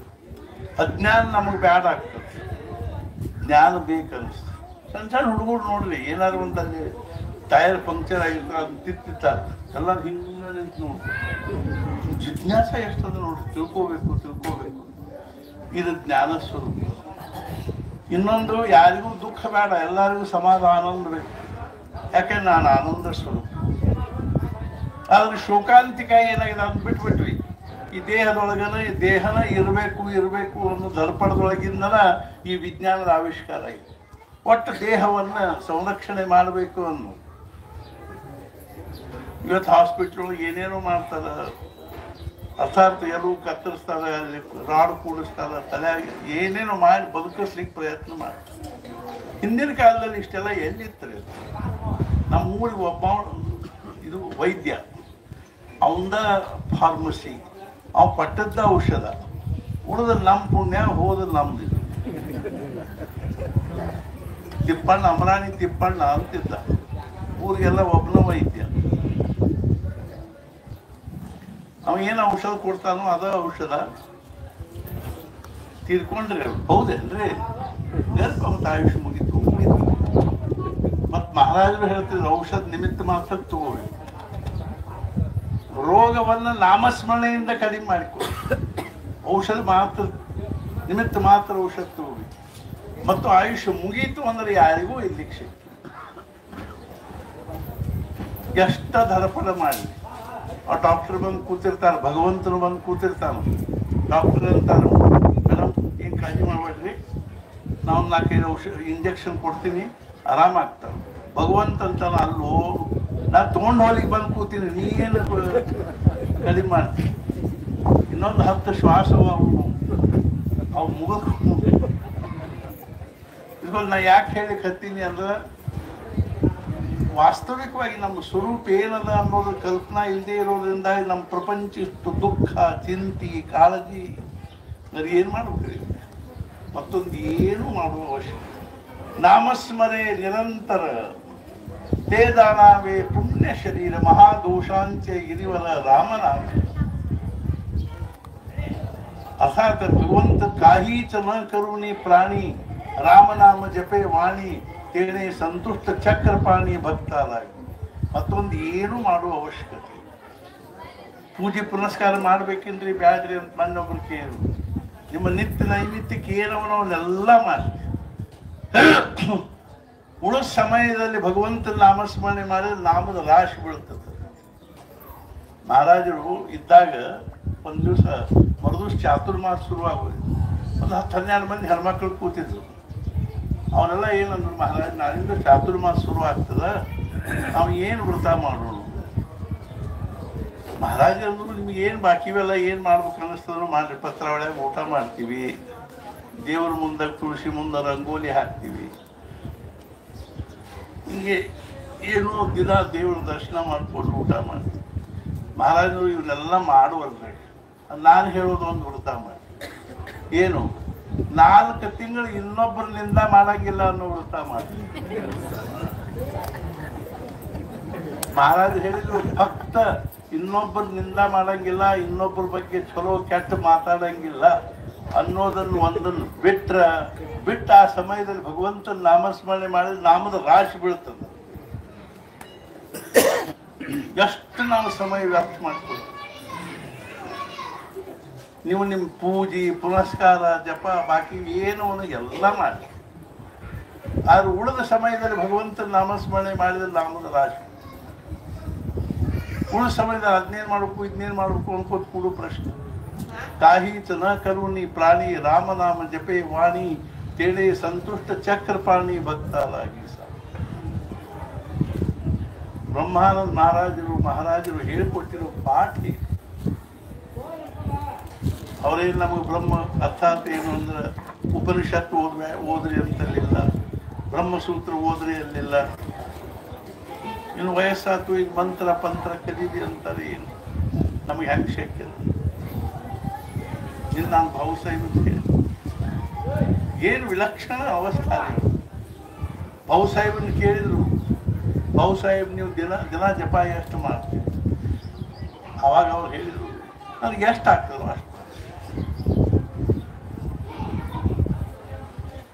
ಆದ್ರೆ ಎಷ್ಟು ಮನಸ್ಸು ಶಾಂತಿ ಇರ್ತಿತ್ತು ಅಂತರ್ಮುಖ. ಇವತ್ತು ನಾ ಯಾಕೆ ಹೇಳಿಕತ್ತೀನಿ ಅಂದ್ರೆ ಇದೆಲ್ಲ ನಮಗೆ ಬೇಕು ಅಂದ್ರೆ ಆ ಹೊರಗಿನ ಯೂನಿವರ್ಸಿಟಿಗಳಲ್ಲಿ ಸಿಗೋ ವಿಷಯ ಅಲ್ರಿ. ಇಲ್ಲೇ ಬರಬೇಕು, ಬೆಳಹಡಿಗೆ ಬರಬೇಕು, ಗೋಂದಾವಲಿಗೆ ಬರಬೇಕು, ಹೆಬ್ಬಳ್ಳಿಗೆ ಬರಬೇಕು, ಸಜ್ಜನಗಢಕ್ಕೆ ಬರಬೇಕು, ಆಳಂದಿಗೆ ಬರಬೇಕು, ಸತ್ಪುರುಷರ ಸ್ಥಾನದಲ್ಲಿ ಬರಬೇಕು. ಅವ್ರ ಮುಂದೆ ಸುಮ್ಮನೆ ಕೈ ಮುಕ್ಕೊಂಡು ಕೂಡಬೇಕು. ಅವ್ರ ಅನುಗ್ರಹ ಆಗ್ಬೇಕನ್ನು ಕಳಕಳಿಯಿಂದ ಪ್ರಾರ್ಥನೆ ಮಾಡಿ. ನಿಮ್ಮ ಅನುಗ್ರಹ ಆಯ್ತು ಸರ್. ನನ್ನ ಪ್ರಪಂಚದ ಪರಿಸ್ಥಿತಿ ಏನೋ ಯಾಕೆ ಅದ್ರೊಳಗೆ ಏನೇನೂ ಆಗ್ತಿಲ್ಲ. ಆಯುಷ್ಯ ಈ ಪ್ರಪಂಚದ ಹಾಕೋದ್ರಾಗ ಏನೂ ಆಗ್ತಿಲ್ಲ. ರೋಟಿ ಕಪಡ ಮಕಾನ ಸಲುವಾಗಿ ಒಂದು 4 ದುಡ್ಡು ಭಗವಂತ ಕೊಡ್ತಿದ್ದ ಅಂದ್ರೆ ಸಮಾಧಾನ ಇಲ್ಲಿಗೆ ಬರೋದೇ ಜೀವನದ ಪರಮ ಪುರುಷಾರ್ಥ. ಬ್ರಹ್ಮಾನಂದ ಮಹಾರಾಜರು ಎಷ್ಟು ಕಳಕಳಿಯಿಂದ ಎಂಥ ದಿವ್ಯ ಜೀವನ ಇತ್ತು ಅವರು. ಬ್ರಹ್ಮಾನಂದ ಎಷ್ಟು ಸಹಜ ಭಾವದ ಅಂಥ ಬ್ರಹ್ಮಾನಂದ ಮಹಾರಾಜರ ಒಂದು ಅನುಗ್ರಹಕ್ಕೆ ಪಾತ್ರರಾಗಿ ಅವರನ್ನು ಇಲ್ಲಿ ಕರೆಸಿ ಈ ಭಗವಂತನ ಪ್ರತಿಷ್ಠಾಪನೆ ಮಾಡಿ ಇವತ್ತಿನವರೆಗೂ ನಮಗೆ ಇದೊಂದು ದಿವ್ಯವಾಗಿರ್ತಕ್ಕಂಥ ಸ್ಥಾನ ಆಗಿದೆ. ಇಲ್ಲಿ ನಾವು ಇವತ್ತು ನಿಜವಾಗಿಯೂ ನಮ್ದೆಲ್ಲರೂ ಒಂದು ಭಾಗ್ಯದ ನಾವು ಭಗವಂತನ ಸಾನ್ನಿಧ್ಯದಲ್ಲಿ ಕೂತೀವಿ. ನಾವು ಈ ದೇವಸ್ಥಾನ ಕಟ್ಟಿಸೋ ಮುಂದನ್ನು ಶಿಖರ ಕಳಿಸಿದ್ವಿ. ಆದ್ರೆ ಅಂದಿನಿಂದ ಇಂದಿನ ತನಕನೂ ನಮಗದನ್ನ ಕಳಸ ಇಡ್ಲಿಕ್ಕಾಗಲಿಲ್ಲ. ನಾವು 60 ವರ್ಷ ಆತ್ರಿ ನಾವು ಇದ್ದೀವಿ. ಭಾವುಸಾಹೇಬರಿಗೆ 92 ವರ್ಷ. ಕಣ್ಣು ಕಾಣಿಸ್ತಿದ್ದಿಲ್ಲ, ಕಿವಿ ಕೇಳಿಸ್ತಿದ್ದಿಲ್ಲ, ಎದ್ದು ಕೂಡ್ಲಿಕ್ಕೆ ಬರ್ತಿದ್ದಿಲ್ಲ. ಒಂದು ದಿವಸ ಅವರು ಮಹಾರಾಜರಿಗೆ, ಮಹಾರಾಜ ಈ ಅವಸ್ಥೆಯನ್ನು ನನ್ನ ಯಾಕೆ ಇದ್ದೀರಿ ಅಂತ ಕೇಳಿ. ಇದ್ದೀವಿ ಅಲ್ಲ, ನಾವೆಲ್ಲ ಇದ್ದೀವಿ ಅಂತ ಹೇಳ್ತೀವಿ. ಅವು ಇಟ್ಟಾನ ಅಂತ ಇದ್ದೀವಿ. ಈಗ ಅವ್ನು ಒಯ್ಬೇಕಂದ್ರೆ ಎಷ್ಟೊತ್ತು ಹಿಡಿತದೆ ಬಿತ್ತ. ಆದರೂ ನಾನು ಅದನ್ನು ಮಾಡಿ ಬದುಕೀನಿ, ಇದನ್ನು ಮಾಡಿ ಬದುಕೀನಿ. ಒಬ್ರು ಮೊನ್ನೆ ಯಾರೋ ಒಬ್ರು ಹೇಳ್ಕೊತಿರು 75 ವರ್ಷ ನನ್ನ ದವಾಖಾನಿ ಮಾರಿನೂ ಕಟ್ಟಿ ಹತ್ತಿಲ್ರಿ ಅಂತ. ಇನ್ನೂ ಇದನ್ನು ವಾಕ್ಯ ಅಂತಿದ್ರು ಹೋಗೇಬಿಟ್ಟು ಈ ದವಾಖಾನಿ ಕಟ್ಟಿ ಹತ್ತಿದ್ರು ಅಷ್ಟ ಹತ್ತು ನಿಂತರು ಆಯುಷ್ಯ ಮುಗಿದ್ಕೊಂಡೆ. ಅದೇನು ದೊಡ್ಡ ಪುರುಷಾರ್ಥ ಲಕ್ಷಣ. ನಮ್ಮ ಪ್ರಾರಬ್ಧಲ್ಪ ದೇಹ ಏನ್ ಮಾಡ್ಲಿಕ್ಕೆ. ಅದಕ್ಕಾಗಿ ನಾವು ಸುಮ್ಮನೆ ಅಭಿಮಾನ ಪಟ್ಟುಕೊಳ್ಳೋದ್ರಾಗ ನಾನು ಈ ಅವಸ್ಥೆಯೊಳಗೆ ಯಾಕೆ ಇಟ್ಟೀರಿ ಅಂತ ಕೇಳಿದ್ರೆ, ವಾಹ್, ಮಹಾರಾಜರು ಏನು ಹೇಳಿದ್ರು. ಭಾವುಸಾಹೇಬ್ ಈ ಅವಸ್ಥೆದೊಳಗೂ ಸಮಾಧಾನಲೇ ಇರ್ಲಿಕ್ಕೆ ಬರ್ತದೆ ಅನ್ನೋದಕ್ಕೊಂದು ಉದಾಹರಣೆ ಇರಲಿ ಅಂತ ಇರ್ತೀನಿ ಅಂತ. ಸಮಾಧಾನದಂಥ ಈಶ್ವರ್ಯ ಯಾವುದಿಲ್ಲ, ಸಮಾಧಾನದಂಥ ಭಾಗ್ಯ ಅಖಂಡ ಸಮಾಧಾನ, ಮೂರ್ತಿಮಂತ ಬ್ರಹ್ಮಜ್ಞಾನ. ಅಖಂಡ ಸಮಾಧಾನ ಅಂದ್ರೆ ಮೂರ್ತಿಮಂತ ಬ್ರಹ್ಮಜ್ಞಾನ. ಅಂಥ ಸಮಾಧಾನ ಸಿಗಬೇಕು ಅಂದ್ರೆ ಒಂದು ಸಾಧನೆ ಏನು ಅಂದ್ರೆ ನಾವು ಅಂತರ್ಮುಖ ಆಗಬೇಕು. ಅಂತರ್ಮುಖ ಆಗಲಿಕ್ಕೆ ಸಾಧನೆ ಏನು ಅಂದ್ರೆ ಮಹಾರಾಜನಿಂದ ನಾನು ಹೇಳ್ತಿದ್ದೆ. ಒಬ್ಬರು ಕೇಳಿದ್ರು, ಮಹಾರಾಜ ಪ್ರಪಂಚದೊಳಗೆ ಎಲ್ಲ ಅನುಕೂಲದ ಖರೆ, ಪ್ರಪಂಚದಲ್ಲಿ ಎಲ್ಲ ಅನುಕೂಲದ ಖರೆ ಸಮಾಧಾನ. ಮಹಾರಾಜರು ಏನಂದ್ರು, ಪ್ರಪಂಚದಲ್ಲಿ ಸಮಾಧಾನ ಇಲ್ಲೇ ಇಲ್ಲ, ಹುಡುಕುವುದ್ರೊಳಗೆ ಏನೇನೂ ಆಗ್ತಿಲ್ಲ. ಈ ಅರ್ಥಾತ್ ಇಷ್ಟು ದೊಡ್ಡ ಪ್ಯಾಟೆವರಿ ಗದಗು ಪದವು ಬಿಟ್ಟರೆ ನೀವು ಪುಣೆ, ಮುಂಬೈ, ಬೆಂಗಳೂರು ಎಲ್ಲರೂ ಒಂದು ಕಡೆ ಬೋರ್ಡ್ ಇದ್ದದ್ದು ನೋಡಿದ್ರೆ ಇಲ್ಲಿ ಸಮಾಧಾನ ಸಿಗುತ್ತದೆ. ಅದು ಹೆಂಗಾರು ಕಿಲೋ ಇರ್ಕೊಳ್ತಕ್ಕ ಹೆಂಗಾರು ಈಗ ಜಗತ್ತಿನೊಳಗೆ ಸಿಗುವ ವಸ್ತುನ ಅಲ್ಲ, ಅದನ್ನು ನಾವು ಒಳಗ ಪಡ್ಕೋಬೇಕು. ನಾಮಸ್ಮರಣೆ ಅಂದ್ರೆ ಏನೊಂದು ಸಮಾಧಾನದ ಕ್ಯಾಪ್ಸೂಲ್ ಇದ್ದ ಮ್ಯಾಲೆ ಏನದ 13 ಅಕ್ಷರಗಳ ಶುಗರ್ ಕೋಟಿಂಗ್ ಅದ, ಒಳಗೆ ಸಮಾಧಾನದ ಪೌಡರ್. ನಾಮಸ್ಮರಣೆ ಅಂದ್ರೆ ಏನು? ಭಗವಂತನ ಇರುವಿಕೆಯ ಅರಿವಿನ ಅನುಸಂಧಾನದ ಚಿಹ್ನ ಅಂದ್ರೆ ಭಗವಂತನ ದೃಶ್ಯದಲ್ಲಿ ದೇಹ ಭಾವದಲ್ಲಿ ಇದ್ದುಕೊಂಡು ನಮಗೆ ಆ ಭಗವಂತನ ಜೊತೆಗೆ ಸಂಬಂಧ ಜೋಡಿಸ್ಕೊಳ್ಳಿಕ್ಕೆ ನಮಗೆ ಅನುಕೂಲವಾಗ್ತಕ್ಕಂಥ ಏನಾದ್ರೂ ಒಂದು ಸಿಂಬಾಲ್ ಅಂದ್ರೆ ಏನು? ಒಂದು ಭಗವಂತನ ನಾಮ. ಭಗವಂತನ ನಾಮ ಅಂದ್ರೆ ನಮ್ಮನ್ನು ಈ ದಂಡಿಯಿಂದ ಆ ದಂಡಿ ತಗೊಂಡು ಹೋಗ್ತಕ್ಕಂಥ ಒಂದು ಸಾಧನೆ ಇದೆ. ನಾವು ನಾಮದ ಆಧಾರದ ಮೇಲೆ ಈ ದೃಶ್ಯ ಜಗತ್ತಿನೊಳಗೆ ದೇಹ ಭಾವದೊಳಗಿಂದ ಆ ಪರಮಾತ್ಮನ ಕಡೆಗೆ ಹೋಗಿ. ಆದ್ದರಿಂದ ಮುಖ್ಯವಾಗಿ ನಾಮಸ್ಮರಣೆ ಎಷ್ಟೋ ಮಂದಿ ಏನು ಅನ್ಸ, ಈ ನಾಮಸ್ಮರಣೆ ಹೆಂಗ ಮುಂದೆ ಹೆಂಗ್ರಿ ಹಿಂಗ್ರಿ ಏನೇನೋ ವಿಚಾರ ಮಾಡೋ ಕಾಲ. ಮಹಾರಾಜನೊಬ್ರು ಕೇಳಿ, ಮಹಾರಾಜ ಮುಂದೆ ಕೂತ್ಕೊಂಡು ಜಪ ಮಾಡಿ ನಡೀತಾ ಇರ್ತದೆ. ಮಹಾರಾಜ ನಡೀತದ, ನಮ್ಮ ಲಕ್ಷ ಎಲ್ಲ ಟಿವಿ ಕಡೆಗೆ ಇರ್ತದೆ, ಇರ್ಕೋಲ್ಲ. ಮಹಾರಾಜರು ಏನಂದ್ರು, ಟಿವಿ ಮುಂದೆ ಕೂತ್ಕೊಂಡು ಊಟ ಮಾಡಿದ್ರೆ ಹೊಟ್ಟೆ ತುಂಬತದಿಲ್ಲೋ? ತುಂಬತದ. ತುಂಬಲಿಕ್ಕೆ ಬೇಕಲ್ಲ, ಹೊಟ್ಟೆ ಬಾಯಿಗೆ ತುತ್ತು ಹಾಕಿ ನುಂಗಿದ್ರೆ ಹೊಟ್ಟೆ ತುಂಬಬೇಕು. ಹೆಂಗೋ ಹಂಗ ಬಾಯಿಗೆ ಭಗವಂತನ 13 ಅಕ್ಷರ ನಾಮದ ಉಚ್ಚಾರ ಆತು ಅಂದ್ರೆ ಆ ನಾಮ ಒಳಗೆ ಹೋಗ್ಲಿಕ್ಕೆ ಬೇಕು. ನೀವು 1 ಕೋಟಿ ಜಪ ಮಾಡಿ ಅಗದಿ ವ್ಯವಸ್ಥಿತವಾಗಿ ಪ್ರಾಮಾಣಿಕವಾಗಿ ಭರ್ ಎಳಿಬೇಡ. ನಿನ್ನ ಹೇಳಿದ್ಲ ಏನ್ರಿ ಗಿರಣಿ ಪಟ್ಟ ಹೇಳ್ದಂಗೆ ಹೇಳ್ತಿದ್ರ, ಗಿರಿ ಗಿರಿ ಗಿರಿ ಗಿರಿ ಗಿರಿ ಮಾಲಿ ಎತ್ತಲಾಗಿ ಲಕ್ಷ ಎತ್ತಲಾಗಿದ್ದು ತಾಸಿಗೆ 8,000 ಮಾಡ್ತೀವಿ. ಅರ್ಥಾತ್ ಏನು? 1 ಕೋಟಿ ಜಪ ಮಾಡಿದ್ರೆ ವೈಖರಿ ವಾಣಿ ಸ್ಯಾಚುರೇಟೆಡ್ ಆಗಿ ನಾಮ ಮಧ್ಯಮ ವಾಣಿ ಒಳಗೆ ಇಳಿಲಿಕ್ಕೆ. ಮುಂದೆ 2 ಕೋಟಿ ಜಪ ಮಾಡಿದ್ರೆ ಮಧ್ಯಮ ವಾಣಿ ಸ್ಯಾಚುರೇಟೆಡ್ ಆಗಿ ನಾಮ ಪಶ್ಯಂತಿ ವಾಣಿ. ನಾಮಸ್ಮರಣೆ ಅಂದ್ರೆ ಒಂದು ಸೈಂಟಿಫಿಕ್ ಪ್ರೊಸೆಸ್ ಅದ. ಅದೆಲ್ಲ ಬಹಳ ದೊಡ್ಡ ವಿಷಯ, ವಿಶ್ಲೇಷಣೆ ಬಹಳ ದೊಡ್ಡ. ಆದ್ರೆ ಮುಂದೆ 1/2 ಕೋಟಿ ಜಪ ಮಾಡಿದ್ರೆ ನಾಮ ಏನದನೋ ಪಶ್ಯಂತಿ ವಾಣಿ ಎಲ್ಲಿ ಅಂದ್ರೆ ಹೃದಯದಲ್ಲಿ ಸ್ಥಿರ ಆಗಿದೆ. ಮಹಾರಾಜನೊಬ್ರು ಕೇಳಿ, ಮಹಾರಾಜ ನೀವು ದೇವ್ರು ನೋಡಿದೇನು? ನೋಡೀನಿ. ನಮಗೂ ತೋರಿಸ್ತೀವಿ. ಮಹಾರಾಜರೇನಂದ್ರು, ನಮ್ಮ ದೇವ್ರನ್ನ ನೋಡ್ಲಿಕ್ಕೆ ನಮ್ಮ ಕಡೆಗೆ ಒಂದು ಪ್ರಕಾರ ಚಶ್ಮಾ ಅವ. ನೀವು ಆ ಚಶ್ಮಾ ಹಾಕ್ಕೊಡಿ, ದೇವ್ರು ಕಾಣಿಸ್ತಾವ. ಅದನ್ನು ಕೊಡ್ರಿ ನಮಗೆ. ಮಹಾರಾಜರು ಅದು ಕಿಮ್ಮತ್ತದ ಇಲ್ಲ ಏನಾದ್ರು ನೀವು ಅದ್ರ ಕಿಮ್ಮತ್ ಕೊಡ್ರಿ, ಕೊಡ್ತೀವಿ. ಅದಕ್ಕೆ ಅವ್ರು ಏನಂದ್ರು, ಏನು ಕಿಮ್ಮತ್ ಹೇಳಿ ಸದ್ಯ. ಮಹಾರಾಜರೇನಂದ್ರು 3.5 ಕೋಟಿ ರಾಮನಾಮ ಜಪ. ಮುಂದೆ ಹೇಳಿದ್ರು 3.5 ಕೋಟಿ ರಾಮನಾಮ ಜಪ ಮಾಡುವುದರಿಂದ ಚಿತ್ತಶುದ್ಧಿಯಾಗಿ ಅಂತಃಕರಣದಲ್ಲಿ ಭಗವಂತನ ಅಸ್ತಿತ್ವದ ಅರಿವು ಉಂಟಾಗದೆ ಇರ್ಲಿಕ್ಕೆ ಶಕ್ಯಿಲ್ಲ. ಅದರ ಪ್ರೊಸೀಜರೇ ಇದು. 1/2 ಕೋಟಿ ಜಪ ಮಾಡಿದ ಮುಂದೆ ಪಶ್ಯಂತಿ ವಾಣಿ ಒಳಗೆ ಭಗವಂತನ ಇರುವಿಕೆಯ ಅರಿವು, ಎಕ್ಸಿಸ್ಟೆನ್ಸ್ ಆಫ್ ಗಾಡ್.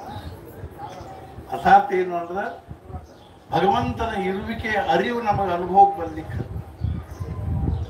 ಅದ್ರ ಬಗ್ಗೆ ಬಹಳ ಬೇರೆ ವಿಷಯ. ಭಗವಂತನ ದರ್ಶನ ಅಂದ್ರೆ ಏನು ಅನ್ನುವಂಥದ್ದು ಒಂದು ಬೇರೆ ಡೈಮೆನ್ಷನ್ ಅದ. ಮತ್ತೊಮ್ಮೆ ಅವಾಗ ಹೇಳ್ತದೆ. ಅರ್ಥಾತ್ ಭಗವಂತ ಇದ್ದಾನ ಅನ್ನೋ ಭಾವ. ಸಣ್ಣ ಉದಾಹರಣೆ ಹೇಳ್ಬಿಟ್ಟು, ಒಂದ್ಸಲ ಗಂಡ ಹೆಂಡತಿ ಇಬ್ಬರು ಮಕ್ಕಳು ಬಂದವರಿಗೆ ಮಹಾರಾಜರು ಕೂತಿದ್ರು ಸಿಂಹಾಸನ ಮೇಲೆ. ಹೋಗಿ ನಮಸ್ಕಾರ ಮಾಡಿ ಕೂತ್ಕೊಂಡು ಮಹಾರಾಜರು ಎಲ್ಲಿಂದ ಬಂದ್ರು? ನಾವು ಕರಾರದಿಂದ ಬಂದ್ವಿ. ಮನ್ಯಾಗ ಯಾರ್ಯಾರು ಇದ್ದಾರೆ? ನಾನು ರೀ, ನನ್ನ ಹೆಂಡತಿ, ನಮ್ಮಮ್ಮ, ನಮ್ಮ ಅಪ್ಪ, 2 ಮಕ್ಕಳು ಇಷ್ಟು ಬಂದಿದ್ದೆ. ಮಹಾರಾಜನ ಮತ್ತೆ ಆಗ್ತಾರೆ. ಇನ್ನು ಯಾರಿಲ್ರಿ, ಇಷ್ಟ ಮಂದಿ ಅಮ್ಮ ಅವ್ವ ಅಪ್ಪ ಇದ್ದಾರೆ, ನಾನು ಹೆಂಡತಿ, 2 ಮಕ್ಕಳು. ನೆನಪು ಮಾಡ್ಕೊಂಡು ಹೇಳಿ. ಈ ನೆನಪು ಮಾಡ್ಕೊಂಡ್ರೆ ಮಕ್ಕಳು ಎಷ್ಟು ನೆನಪು ಮಾಡ್ಕೊಂಡ ಕೇಳ್ತಿದ್ದಾರೋ ಇಲ್ಲೋ ನಾವು ಎಲ್ಲೋ ಒಂದ್ ಕಡೆ ಹೋಗಿದ್ವಿ, ಅಲ್ಲಿ ಒಬ್ಬರದು 50ನೇ ವರ್ಷದ ಎನಿವರ್ಸರಿ, 50 ವರ್ಷ ಆಗಿತ್ತು ಮದುವೆ ಆಗಿ. ಅವ್ರು ಏನೋ ಅಂತ ಆ ಪ್ರಸಂಗವನ್ನು ನಮ್ಮ ಮುಂದೆ ಹೇಳಿದ್ರು. ಅವ್ರೇನಂದ್ರು, 50ನೇ ವರ್ಷದ ಎನಿವರ್ಸರಿ ಇದ್ರಿ, ನಾವು ಹೊರಗೆ ಕೂತಿದ್ದೆ, ನಾನು ಹಿಂಗೆ ಒಳಗಿದ್ದು ಬಂದವರಿಗೆಲ್ಲ ಬಂದು ಕೂಡಿರ್ತ ಗಂಡಸರಿಗೆ ಹೇಳ್ತಿದ್ದೆ, ಹೆಣ್ಮಕ್ಳು ಒಳಗೆ ಹೋಗ್ತಿದ್ರು, ಅವ್ರು ಕುಂಕುಮ ಹಚ್ಚಿ ಕಣ ಕುಡಿತು ಏನೋ ಮಾಡಿ ಕಳಿಸ್ತಿದ್ರು. ಆಮೇಲೆ 4-5 ಮಂದಿ ಮಿತ್ರರು ಕೂತಿದ್ರು, ಏನಪ್ಪ ನಿಮ್ದು 50 ವರ್ಷದ ಅನುಭವ ಏನು ಕೇಳಿದ್ರು ಅವ್ರು. ನಾನೇನಂದೆ, ಈ ಹೆಂಗೆ ನೋಡ್ಲಿಕ್ಕೆ ಹತ್ತಿರ ಹಂಗೆ ನೋಡ್ಲಿಕ್ಕೆ ಹತ್ತಿರ ಹಂಗಂದ್ರೆ ಹೆಂಗದು, ಆಕೆ ಒಳಗಿದ್ದಾಗ ನಾವು ಹೊರಗಿರ್ತಿದ್ದೆ, ನಾವು ಒಳಗೆ ಹೋಗಿದ್ರೆ ಆಕೆ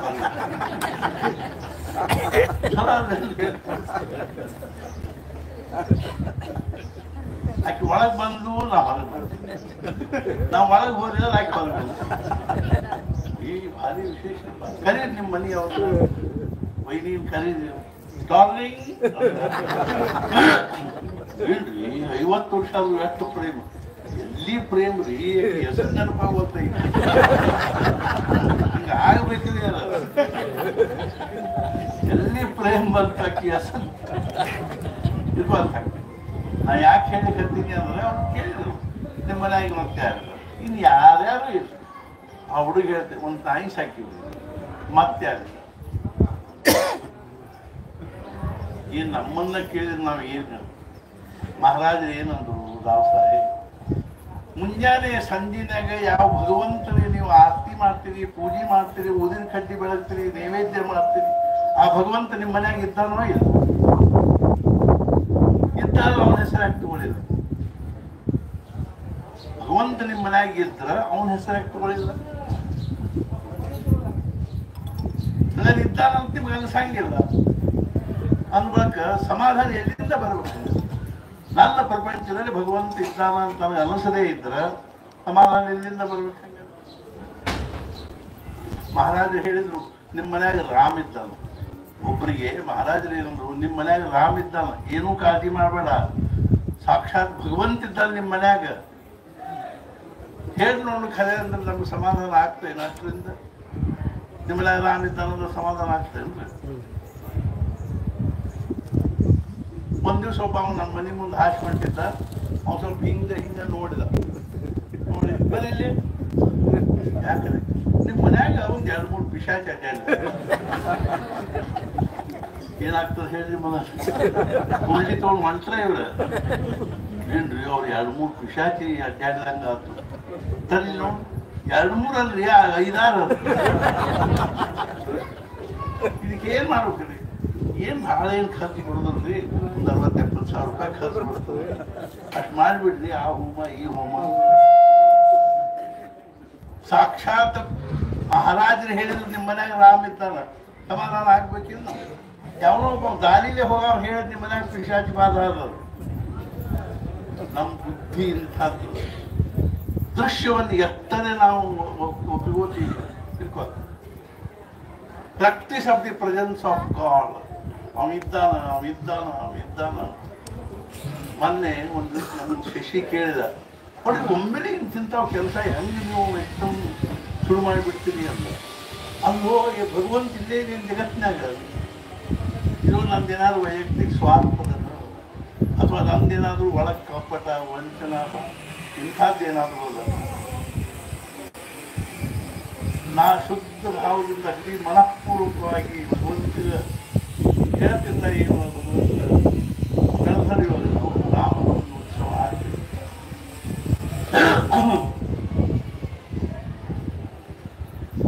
ನಮ್ಮ ಮನಸ್ಸಿನಾಗ ಏನಾದ್ರು ಸ್ವಾರ್ಥ ಇದ್ರೆ, ಸಂಕುಚಿತ ಭಾವನೆ ಇದ್ರೆ ಅದ್ರಾಗ ಭಾಳ ಕಠಿಣ ಅದ ರೀ. ನಮ್ಮ ಹೆಂಗಿರ್ತಾವ ಭಾವನಾ ಅಂದ್ರೆ, ಒಂದ್ ದಿವ್ಸ ಗೋಂದಾವಲೆಯಲ್ಲಿ ಏನೋ ವಿಶೇಷ ಬೇಸರ ಉಂಡಿ ಮಾಡಿದ್ರು. ಈ ನೋವಾಗಿ ಉಟ್ಕೋತಾರ ನೋಡ್ರಿ ಹೆಣ್ಮಕ್ಳು, ಆ ನೋವಾಗಿ ಉಟ್ಕೊಂಡು ಹೆಣ್ಮಗಳು ಒಬ್ಬ ಅಡಿಗೆ ಮನೆಯಿಂದ ಹಾಕಿ ಬಂದಿ, ಮುಂದೊಂದು ಕಚ್ಚಿರ್ತಾರ ನೋಡ್ರಿ, ಬಾಳಿಕಾಯಿ ಕಚ್ಚಿರ್ತಾರ. ಆಕಿ ಅಲ್ಲಿ ಉಂಡಿ ಇದ್ದಿದ್ರು ತಾಟ್ನ್ಯಾಗ. ಆಕಿ ನೋಡಿದ ಕೂಡಲೇ ಆಕಿ ಏನು ತಪ್ಪಲ್ರಿ, ಮನ್ಯಾಗ ಒಂದು 2 ಹುಡುಗರಿಗೆ ಒಯ್ಯೋಣ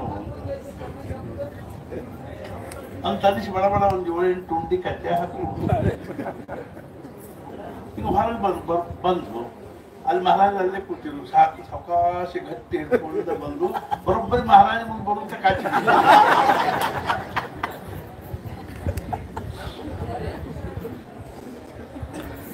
ಎಲ್ಲಾರು ನಕ್ಕರು ಖರೆ ಮಹಾರಾಜ ಯಾರನ್ನೂ ಅಪಮಾನ ಮಾಡ್ತಾರೆ. ಮಹಾರಾಜ ಅದು ತಗೋರಿ ಅವ್ನು ತಗೊಂಡು ಹೋಗಿ ಪಾಪ ಗಾಬರಿಯಾಗಿ ಅವ್ನು ತಗೊಂಡು ತಪ್ಪಾಗ್ತದೆ ಏನ್ ಕಾಲಿತ್ತು. ಆಮೇಲೆ ಮಹಾರಾಜ ಹೇಳಿದ್ರು, ಇಲ್ಲಿ ಬಂದು ಏನು ಒಯ್ಬೇಕು ಅನ್ನೋದು ನಮಗೆ ಗೊತ್ತಾಗದೆ ಇದನ್ನ ನಾವು ಏನ್ ಮಾಡ್ದಂಗಾಗ್ತೀನಿ ಸರ್. ಸಾಕ್ಷಾತ್ ಭಗವಂತ ಇದ್ದಾನೆ. ಭಗವಂತ ನಿನ್ನ ಸ್ಮರಣೆ ನನ್ನ ಮನಸ್ಸಿನಲ್ಲಿ ಅಖಂಡವಾಗಿ ನಾಣ್ಯ ಸ್ಪೃಹ ರಘುಪತೆ ಹೃದಯ ಸ್ಮೃತಿಯೇ ಸತ್ಯಂ ವದಾಮಿ ಚ ಭವಾನ್ ಅಖಿಲಾಂತರ ಭಕ್ತಿಂ ಪ್ರಯಚ್ಛ ರಘುಪುಂಗವ ನಿರ್ಭರ ಕಾಮಾದಿ ದೋಷರಹಿತ ಅಂತ ಪರಮಾತ್ಮನಲ್ಲಿ ಪ್ರಾರ್ಥನಾ ಮಾಡಿ. ಈ ಪ್ರಪಂಚದ ದೃಶ್ಯ ವಿಷಯದೊಳಗೆ ಏನೂ ಸುಖ ಇದೆ.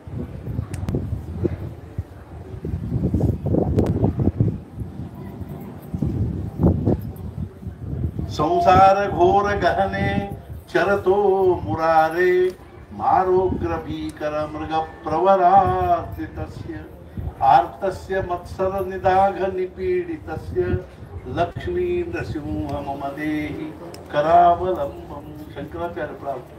ಈ ಸಂಸಾರ ಘೋರ ಗಹನ ಅರಣ್ಯ ಜಂಗಲ್ ಇದು.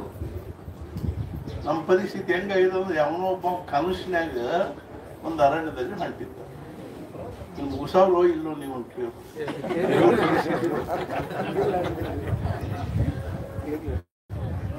ಕನಸಿನಾಗ ಒಂದು ಅರಣ್ಯದಾಗ ಅಡವ್ಯಾಗ ಹೊಂಟಿದ್ದ. ಅಡವ್ಯಾಗ ಹೊಂಟಾಗ ಕಾಲ್ ಜಾರಿ ಒಂದು ಹಾಳು ಬಾವ್ಯಾಗ ಬಿದ್ದ. ಧಡಂ ಅಂತ ಬಿದ್ದು ಕೂಡಲೇ ಕನಸಿನಾಗ ಧಡಂ ಅಂತ ಬಿದ್ದು ಕೂಡಲೇ ಅಲ್ಲಿ ಒಂದು ದೊಡ್ಡ ಭಾಳ ದಿವಸದಿಂದ ಜನಸಂಪರ್ಕ ಇಲ್ಲದೆ ಇರೋ ಭಾವ ಅದು. ನೋಡಿ ಗಾಬರಿಯಾಗಿ ಇತ್ಲ ನೋಡಿದ ಮ್ಯಾಲ ನೋಡಿದ ಒಂದು ಆಲದ ರೆಂಬಿ ಜೋತಾಡ್ಲಿ ಜಿಗದ್ ಹಿಡದ ಅದನ್ನು ಶಪ್ಪ ಉಳ್ಕೊಂಡೆ ಅದು ಅನ್ನೋದಕ್ಕೆ ಏನಾಗಿತ್ತಂದ್ರೆ ಆಲದ ರೆಂಬೆ ಬುಡದಲ್ಲಿ ಒಂದು ಜೇನು ಹುಟ್ಟಿತ್ತು. ಅದು ರೆಂಬೆ ಬೆಳಗಾಗ್ಲಿಕ್ಕೆ ಹತ್ಕೊಂಡು ಜೇನು ಹುಳ ಎಲ್ಲ ಹಾರಿ ಅದರಿಂದ ತಟ ತಟ ತಟ ಜೇನು ತುಪ್ಪ ಬೀಳಿತ್ತು. ಒಂದು 3-4 ಹನಿ ಒಂದು ಮೂಗಿನ ಮೇಲೆ ತುಪ್ಪಿನ ಮೇಲೆ ಬಿದ್ದು ಕಣ್ಣು ಮುಚ್ಚಿ ಏನು ಸುಖ ನಮ್ಮದು ಅಟೋತಿಗೆ ಆಗ್ತದೆ. ಸಂಸಾರ ಅನ್ನುವಂಥ ಹಾಳ ಭಾವಿಯೊಳಗೆ ಬಿದ್ದೀವ್ರಿ. ಮೃತ್ಯು ಅನ್ನುವಂಥ ಸರ್ಪ ಹೆಡಿ ತಕ್ಕೊಂಡು ನಿಂತದ್ದು. ಆಲದ ರೆಂಬಿ ಅನ್ನುವಂಥ ಆಯುಷ್ಯ ಜೋತಾಡ್ಲಿಕ್ಕೆ ನಂಗೆ ಇನ್ನೊಂದು ಹೇಳ್ಬೋದು. ಅಲ್ಲಿ 2 ಇಲಿ, ಒಂದು ಕರಿ ಇಲಿ ಒಂದು ಬಿಳಿ ಇಲಿ, ಅದು ರೆಂಬೆಯಲ್ಲಿ ಕಸ್ತಾ ಇದ್ದು. ಇನ್ನೊಂದು ಇಷ್ಟ ಉಳಿದಿತ್ತು. ಮತ್ತೆ ಗಾಬರಿ ಅದ ಅಟೋತಿಗೆ ಜೇನು ತುಪ್ಪ ಬೆಳಿಕ್ಕೆ. ಹಗಲು ರಾತ್ರಿ ಅನ್ನುವಂಥ ಇಲಿ ನಮ್ಮ ಆಯುಷ್ಯವನ್ನು ಕಚ್ಚಲಿಕ್ಕೆ ಹತ್ಯಾವ. ಅಷ್ಟರಾಗ ಈ ಪ್ರಪಂಚದ ವಿಷಯ ಅದು ಇದು ಚಾಕ್ಲೇಟು ಬಿಸ್ಕಿಟು ಸರ್ಬತ್ತು ಏನ್ ಮಸ್ತ್. ಒಂದು ಹಾವು ಒಂದು ಕಪ್ಪಿ ನುಗ್ಗಲಿಕತ್ತಿತ್ತು. ಆ ಕಪ್ಪಿ ನಿಧಾನವಾಗಿ ಬಾಯಾಗ ತಕ್ಕೊಳ್ಕತ್ತಿತ್ತು. ದೊಡ್ಡ ಕಪ್ಪಿ, ಸಣ್ಣ ಹಾವು ಇತ್ತು. ಆ ಕಪ್ಪಿ ಏನ್ ಮಾಡಿ ಕತ್ತಿತ್ತಂತ 2 ನಾಲಿಗೆ ಹೊರಗೆ ಚಾಚಿ ಹೊರಗೆ ಹಾರ್ಯಾಡೋ ನೊಣ ತಿನ್ಲಿಕ್ಕೆ ಪ್ರಯತ್ನ. ನಮಗೂ ಹಂಗಾಗಿ ಆಯುರ್ನಶ್ಯತಿ ಪಶ್ಯತಾಂ ಪ್ರತಿದಿನಂ ಯಾತಿ ಕ್ಷಯಂ ಪ್ರತ್ಯಾಯಾಂತಿ ಗತಾ ಪುನರ್ನ ದಿವಸ ಕಾಲೋ ಜಗದ್ಭಕ್ಷಕ ಲಕ್ಷ್ಮೀ ಸ್ತೋಯ ತರಂಗ ಭಂಗ ಚಪಲ ವಿದ್ಯುಚ್ಚಲಂ ಜೀವಿತಂ ತಸ್ಮಾನ್ ಮಾಂ ಶರಣಾಗತಂ ಕರುಣಯ ತ್ವಂ ರಕ್ಷ ರಕ್ಷ. ಏನಾದ್ರೂ ಮಾಡು, ಏನಾದ್ರೂ ಪ್ರಯತ್ನ ಹಡಪಡಿಸಬೇಕು. ಎಷ್ಟು ನಾವು ಅರ್ಥಾತ್ ಏನು ಪುರುಷಾರ್ಥದಿಂದ ಪರಾಕ್ರಮದಿಂದ ಕರ್ತೃತ್ವ ಭಾವನೆಯಿಂದ ಪ್ರಪಂಚ ಮಾಡಿ ಅದರೊಳಗೆ ಸುಖ ಪಡ್ಕೋಬೇಕು ಅಂತ 24 ತಾಸು ತಲೆಯಾಗ ತುಂಬಿಕೊಂಡಿರ್ತೀವಿ. ಆದರೆ ಖರೆ ಆಗಲಿಲ್ಲ. ಮಹಾರಾಜ ಹೇಳಿದರು, ಸಮರ್ಥ ಹೇಳಿದರು, ಜ್ಞಾನೇಶ್ವರ ಮಹಾರಾಜ ಹೇಳಿದರು. ಅವ್ರ ಮಾತಿಗೆ ಸ್ವಲ್ಪ ಮಹತ್ವ ಕೊಟ್ಟು ಆ ಭಗವಂತನ ನಾಮಸ್ಮರಣೆ ಮಾಡಿ ಇವತ್ತು ನಮಗೆ ಅದ್ರ ಕಲ್ಪನಾ ಇಲ್ಲಿ ಖರೆ ಅದ. ನಾಮಸ್ಮರಣೆ ಅಂದ್ರೆ ಹೆಂಗದ ಅಂದ್ರೆ ಈ ಅಲ್ಜಿಬ್ರಾ ಬಿಡಿಸ್ಬೇಕಾದ್ರೆ ನೆಟಸ್ಟೇಕ್ ಎಕ್ಸ್ ಅಂತ ಅದೊಂದು ಎಕ್ಸ್ ಅಂತ ತಗೋತಾರೆ ನೋಡ್ರಿ. ಆಮೇಲೆ ಅದನ್ನು ಬಿಡಿಸೋದು ಬಂದು ಒಂದು ಕಡಿ ಸ್ಟೆಪ್ಪಿಗೆ ಆ ವ್ಯಾಲ್ಯೂ, ಆ ಎಕ್ಸ್ದ ವ್ಯಾಲ್ಯೂ ಏನದ ಗೊತ್ತಾಗ್ತದೆ. ಹಂಗೆ ಇವತ್ತು ನಾಮಸ್ಮರಣೆ ಮಾಡೋದು ಅಂದ್ರೆ ಲೆಟಸ್ಟೇಕ್ ಎಕ್ಸ್ ಅಂತ. ಅದ್ರ ಬಗ್ಗೆ ಏನೂ ಗೊತ್ತಿಲ್ಲ. ಆದ್ರೆ ನೀವು ಲೆಕ್ಕ ಬಿಡಿಸೋದು ಬಂದ್ರಿ ಅಂದ್ರೆ ಕಲಿಕೆ ಏನಾಗ್ತದ ಆ ಎಕ್ಸ್ದ ವ್ಯಾಲ್ಯೂ ಬರ್ತದೆ, ಹಂಗೆ ನಾಮದ ವ್ಯಾಲ್ಯೂ ಬರ್ತದೆ. ಇವತ್ತು ನಾವು ಅದನ್ನು ನಮ್ಮ ಪ್ರಪಂಚದೊಳಗೆ ಅನಿವಾರ್ಯ ಅಂತ ತಕ್ಕೊಂಡು ಎಕ್ಸ್ ನಮ್ಗೆ ಹೆಂಗೆ ಅನಿವಾರ್ಯ ಅಲ್ಲಿ ಅಲ್ಜಿಬ್ರಾದಲ್ಲಿ ಹಂಗೆ ಅನಿವಾರ್ಯ ಅಂತ ತಿಳ್ಕೊಂಡು ನಾವು ಲೆಕ್ಕ ಬಿಡಿಸ್ಕೋತ ಹೋದ್ರೆ ಅದು ನಾಮದ ಮಹತ್ವ ಏನದ ಅನ್ನೋದು ಗೊತ್ತಾಗ್ತದೆ. ಆದ್ರಲ್ಲಿ ಅದ್ರ ಬಗ್ಗೆ ಸಂಶಯ, ಚಿಕಿತ್ಸಾ ಇತ್ಯಾದಿಗಳನ್ನು ಮಾಡಲ್ದಲೆ ಸುಮ್ಮನೆ ಹಂಗೆ ಮಹಾರಾಜ್ ಹೇಳೋದೇನು ಎಲ್ಲ ಒಂದು 5 ನಿಮಿಷ 10 ನಿಮಿಷ 15 ನಿಮಿಷ. ಎಂಥ ಭಾಗ್ಯದ ನಮಗೆ ನೋಡ್ರಿ, ಕರ್ನಾಟಕದ ಎಂಥ ಭಾಗ್ಯದ. ಬ್ರಹ್ಮಾನಂದ ಮಹಾರಾಜರು ತಮ್ಮ ಪೂರ್ತಿಗೆ ತಾವು ಆಗಲಿ ಅಂದ್ರೆ ಮಹಾರಾಜರ ಸಂಕಲ್ಪ. त्या तोडीचा शिष्य भेटणे ಅವರಿಗೆ ಅರ್ಥಾತ್ ಏನು, ಅವ್ರ ಮಟ್ಟದ ಶಿಷ್ಯ ಭೇಟಿ ಆಗಬೇಕಾದ್ರೆ ಎಂಥ ಭಾಗ್ಯದ ಕರ್ನಾಟಕ. ಆದ್ದರಿಂದ ಬ್ರಹ್ಮಾನಂದ ಮಹಾರಾಜರು ನಮ್ಮ ಸಲುವಾಗಿ ಮಾಡಿದ್ದೇನು ಅನ್ನೋದು ನಾವು ನೀವು ಕಲ್ಪನಾ ಮಾಡಲಿಕ್ಕೆ ಅದರ ಒಂದು ಅನುಭವವನ್ನು, ಅದರದೊಂದು ಭಾಗ್ಯವನ್ನು ನಾವು ಪಡ್ಕೊಂಡು ಆ ಭಗವಂತನ ಅನುಗ್ರಹಕ್ಕೆ ಪಾತ್ರರಾಗೋಣ. ಇವತ್ತು ನಾವೆಲ್ಲರೂ ಆ ಕಳಸ ರೋಮವನ್ನು ನೋಡಿದ್ವಿ. ಇದು ಸಹಿತ ಒಂದು ಸಂಕಲ್ಪ, ಇಚ್ಛಾ. ಅದಕ್ಕೆ ನಾಳೆ ರಾಮನವಮಿ ಉತ್ಸವ, ಭಗವಂತನ ನಾಳೆ ಜನ್ಮ ದಿವಸ. ಕಡೆ ಬರೀತಾರೆ, ಉಚ್ಚಸ್ಥೆ ಗೃಹ ಪಂಚಕೆ ಸುರಗುರೌ ಸೇಂದೌ ನವಮ್ಯಾಂ ತಿಥೌ ಲಗ್ನೆ ಕರ್ಕಟಕೆ ಪುನರ್ವಸುಯುತೆ ಮೇಷಂಗತೆ ಭೂಷಣಿ ನಿರ್ದಗ್ಧುಂ ನಿಖಿಲಾ ಪಲಾಶ ಸಮಿಧಾ ಅಯೋಧ್ಯಾರಣೇ ಆವಿರ್ಭೂತಮಭೂತ ಪೂರ್ವಮಪರಂ ಯತ್ಕಿಂಚದೇಕಂ. ಇದು ಭಗವಂತನ ಅವತಾರದ ಒಂದು ಕುಂಡಲಿ ಅದ. ಇದ್ರಾಗ ಅವನ ಅವತಾರ ಯಾಕೆ ಮಾಡಿದ ಅನ್ನೋದ್ರದ್ದು ಅರ್ಥಾತ್ ಏನು ಅಂತಂದ್ರೆ ಚಂಪೂ ರಾಮಾಯಣದಲ್ಲಿ ಹಂಗೆ ನಾಳೆ ಭಗವಂತನ ಜನ್ಮೋತ್ಸವ. ಮಹಾರಾಜನ ಕೇಳಿದ್ರು, ಪ್ರತಿ ವರ್ಷ ಯಾಕೆ ಮಾಡ್ಬೇಕ್ರಿ ಕೇಳಿ. ಚಂದ ಹೋದ ವರ್ಷ ಮಾಡಿದ್ದನ್ನು ಮರ್ತೀವಿ, ಅದಕ್ಕೆ ಈ ವರ್ಷ ಮಾಡ್ತೀವಿ. ಅಲ್ಲಿ ಮಕ್ಕಳದ್ದು ಮಾಡ್ತಿದ್ರು, ಪ್ರತಿ ವರ್ಷ ಭಗವಂತನ ಮಾಡಬಾರ್ದು. ಅವ್ರಿಗೆ ಇಂಥ ದಿವಸಷ್ಟು ಮಕ್ಕಳು ಇರ್ತಾರೋ ನಮ್ಮ ಕಲ್ಯಾಣ ಮಾಡ್ತಕ್ಕಂಥ, ನಮ್ಗೆ ಅನುಗ್ರಹ ಮಾಡ್ತಕ್ಕಂಥ ಪರಮಾತ್ಮನ ಒಂದು ಹುಟ್ಟ ಹಬ್ಬವನ್ನು ಮಹಾರಾಜ ಭಾಳ ಚಂದ ಹೇಳಿ. ಹೆಂಗಿರ್ತ ಗೊತ್ತೇನ್ರಿ, ಈ ನಾಳೆ 12 ಗಂಟೆಗೆ ಇಲ್ಲಿ ತೊಟ್ಟದ ಹಾಕ್ಬೋದು. ಅವಾಗ ಹತ್ರ ಇಟ್ಲಾಗಿನವ್ರೆಲ್ಲರೂ ಏನು ಮನ್ಯಾಗ ಒಬ್ಬರು ಮನ್ಯಾಗ ಗಂಡ ಇರ್ತಿದ್ವಿ, ಜಗಾಡಿ ಕತ್ಕೊಳ್ಳಿ ಮಗ್ಳ ಮನೆ ಹೆಣ್ಮಕ್ಳು ಬಂದು ನಡ್ರಿ ಬಾಗಿತ್ತು ಬೇರೆ 12 ಹೊಡಿತು ತೊಟ್ಟದ ಹಾಕುವುದದ ಅಂದ್ಕೊಳ್ಳಿ. ಇವ್ರಿಬ್ರು ಜಗಳಾಡ್ತಿರ್ತಾರ. ಅಷ್ಟು ಕಾಲ ಪಾಸ್ ಮಾಡ್ತಾರೆ ಜಗಳ. ಬಾಡ ಪಟ್ನ ಪಾಸ್ ಮಾಡಿದವರ ಮಾಲಿ ತೊಳ್ಕೊಂಡು ಕುಂಕುಮ ಹಚ್ಕೊಂಡವ್ರು ನಡ್ರಿ ಒಂದು ತಾಸು 1.5 ತಾಸು ಕಾರ್ಯಕ್ರಮ ಆಗೋ ತನಕನೂ ಮಸ್ತ್ ಇರ್ತಾರೆ. ಮನೆಗೆ ಹೋಗಿ ಮಸ್ತ್ ಸ್ಟಾರ್ಟ್ ಮಾಡ್ತಾರೆ. ಅಷ್ಟರೇ ಮರ್ತಾರಲ್ಲ ಸಾಕು. ನಾಳೆ ನಾವೆಲ್ಲರೂ ಇಲ್ಲಿ ಭಗವಂತನ ದಿವ್ಯ ಸಾನ್ನಿಧ್ಯದಲ್ಲಿದ್ದು ಇಲ್ಲಿ ಆಗ್ತಕ್ಕಂಥ ಭಗವಂತನ ನಾಮ ಜನ್ಮೋತ್ಸವವನ್ನು ಎಲ್ಲರೂ ಭಕ್ತಿ ಭಾವದಿಂದ ಆಚರಿಸಿ ಅವನ ಅನುಗ್ರಹಕ್ಕೆ ಪಾತ್ರಗಳು. ನಾಡದ ರಥೋತ್ಸವದ ಪಾರಣಿ ನಿಮಿತ್ತವಾಗಿ ಅದರೊಳಗೂ ಎಲ್ಲರೂ ಭಾಗವಹಿಸೋಣ. ಮುಂದೆ ಏಕಾದಶಿ ದಿವಸ 8ನೇ ತಾರೀಕಿನ ದಿವಸ ಏಕಾದಶಿ ಅದ.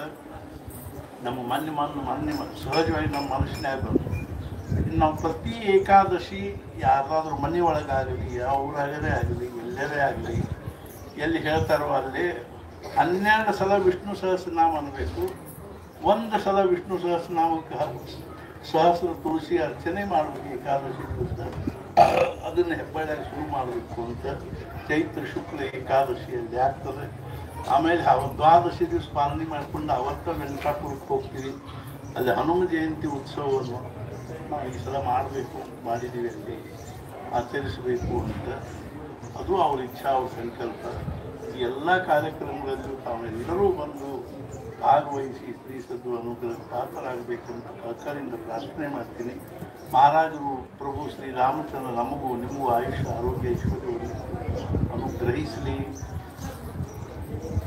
ಅರ್ಥಾತ್ ಊಟ ಹುಡುಗಿ ಎಲ್ಲ ಪ್ರಪಂಚದ್ದು ಅವನೇ. ಆದರೆ ಸತ್ಸಂಗ ಬಹಳ ದುರ್ಲಭವಾಗಿತ್ತು. ಏನೋ 4 ಶಬ್ದ ಕೇಳಿ ಸಿಗ್ತಾವೆ ಅಂದ್ರೆ ಅದು ಬಹಳ ದೊಡ್ಡ ಮಹತ್ವದ ಜೀವನದಾಗ ಅನ್ನೋ ಭಾವನೆಯಿಂದ ನೀವು ಇಷ್ಟೋ ತನಕ ಶಾಂತವಾಗಿ ಕೂತ್ಕೊಂಡು ಕೇಳ್ತಾ ಇರೋದು ನೋಡಿ ನಮಗೂ ಭಾಳ ಸಮಾಧಾನ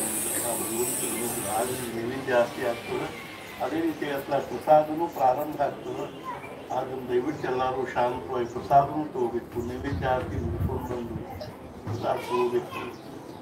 ಅದೇ ರೀತಿಯಾಗಿ ನಾಳೆ ನಡೀತಕ್ಕಂಥ ಎಲ್ಲ ಕಾರ್ಯಕ್ರಮಗಳಲ್ಲಿ ಇದಕ್ಕೂ ಹೆಚ್ಚಿನ ಪ್ರಮಾಣದಲ್ಲಿ ಎಲ್ಲರೂ ಬಂದು ಭಾಗವಹಿಸಿ ನಾಳೆ ನಾವು ಅಗದಿ ಆನಂದ ವಿಭೋರರಾಗಿ ಆ ಉತ್ಸವವನ್ನು ಮಾಡಬೇಕು. ಸದ್ಗುರುನಾಥ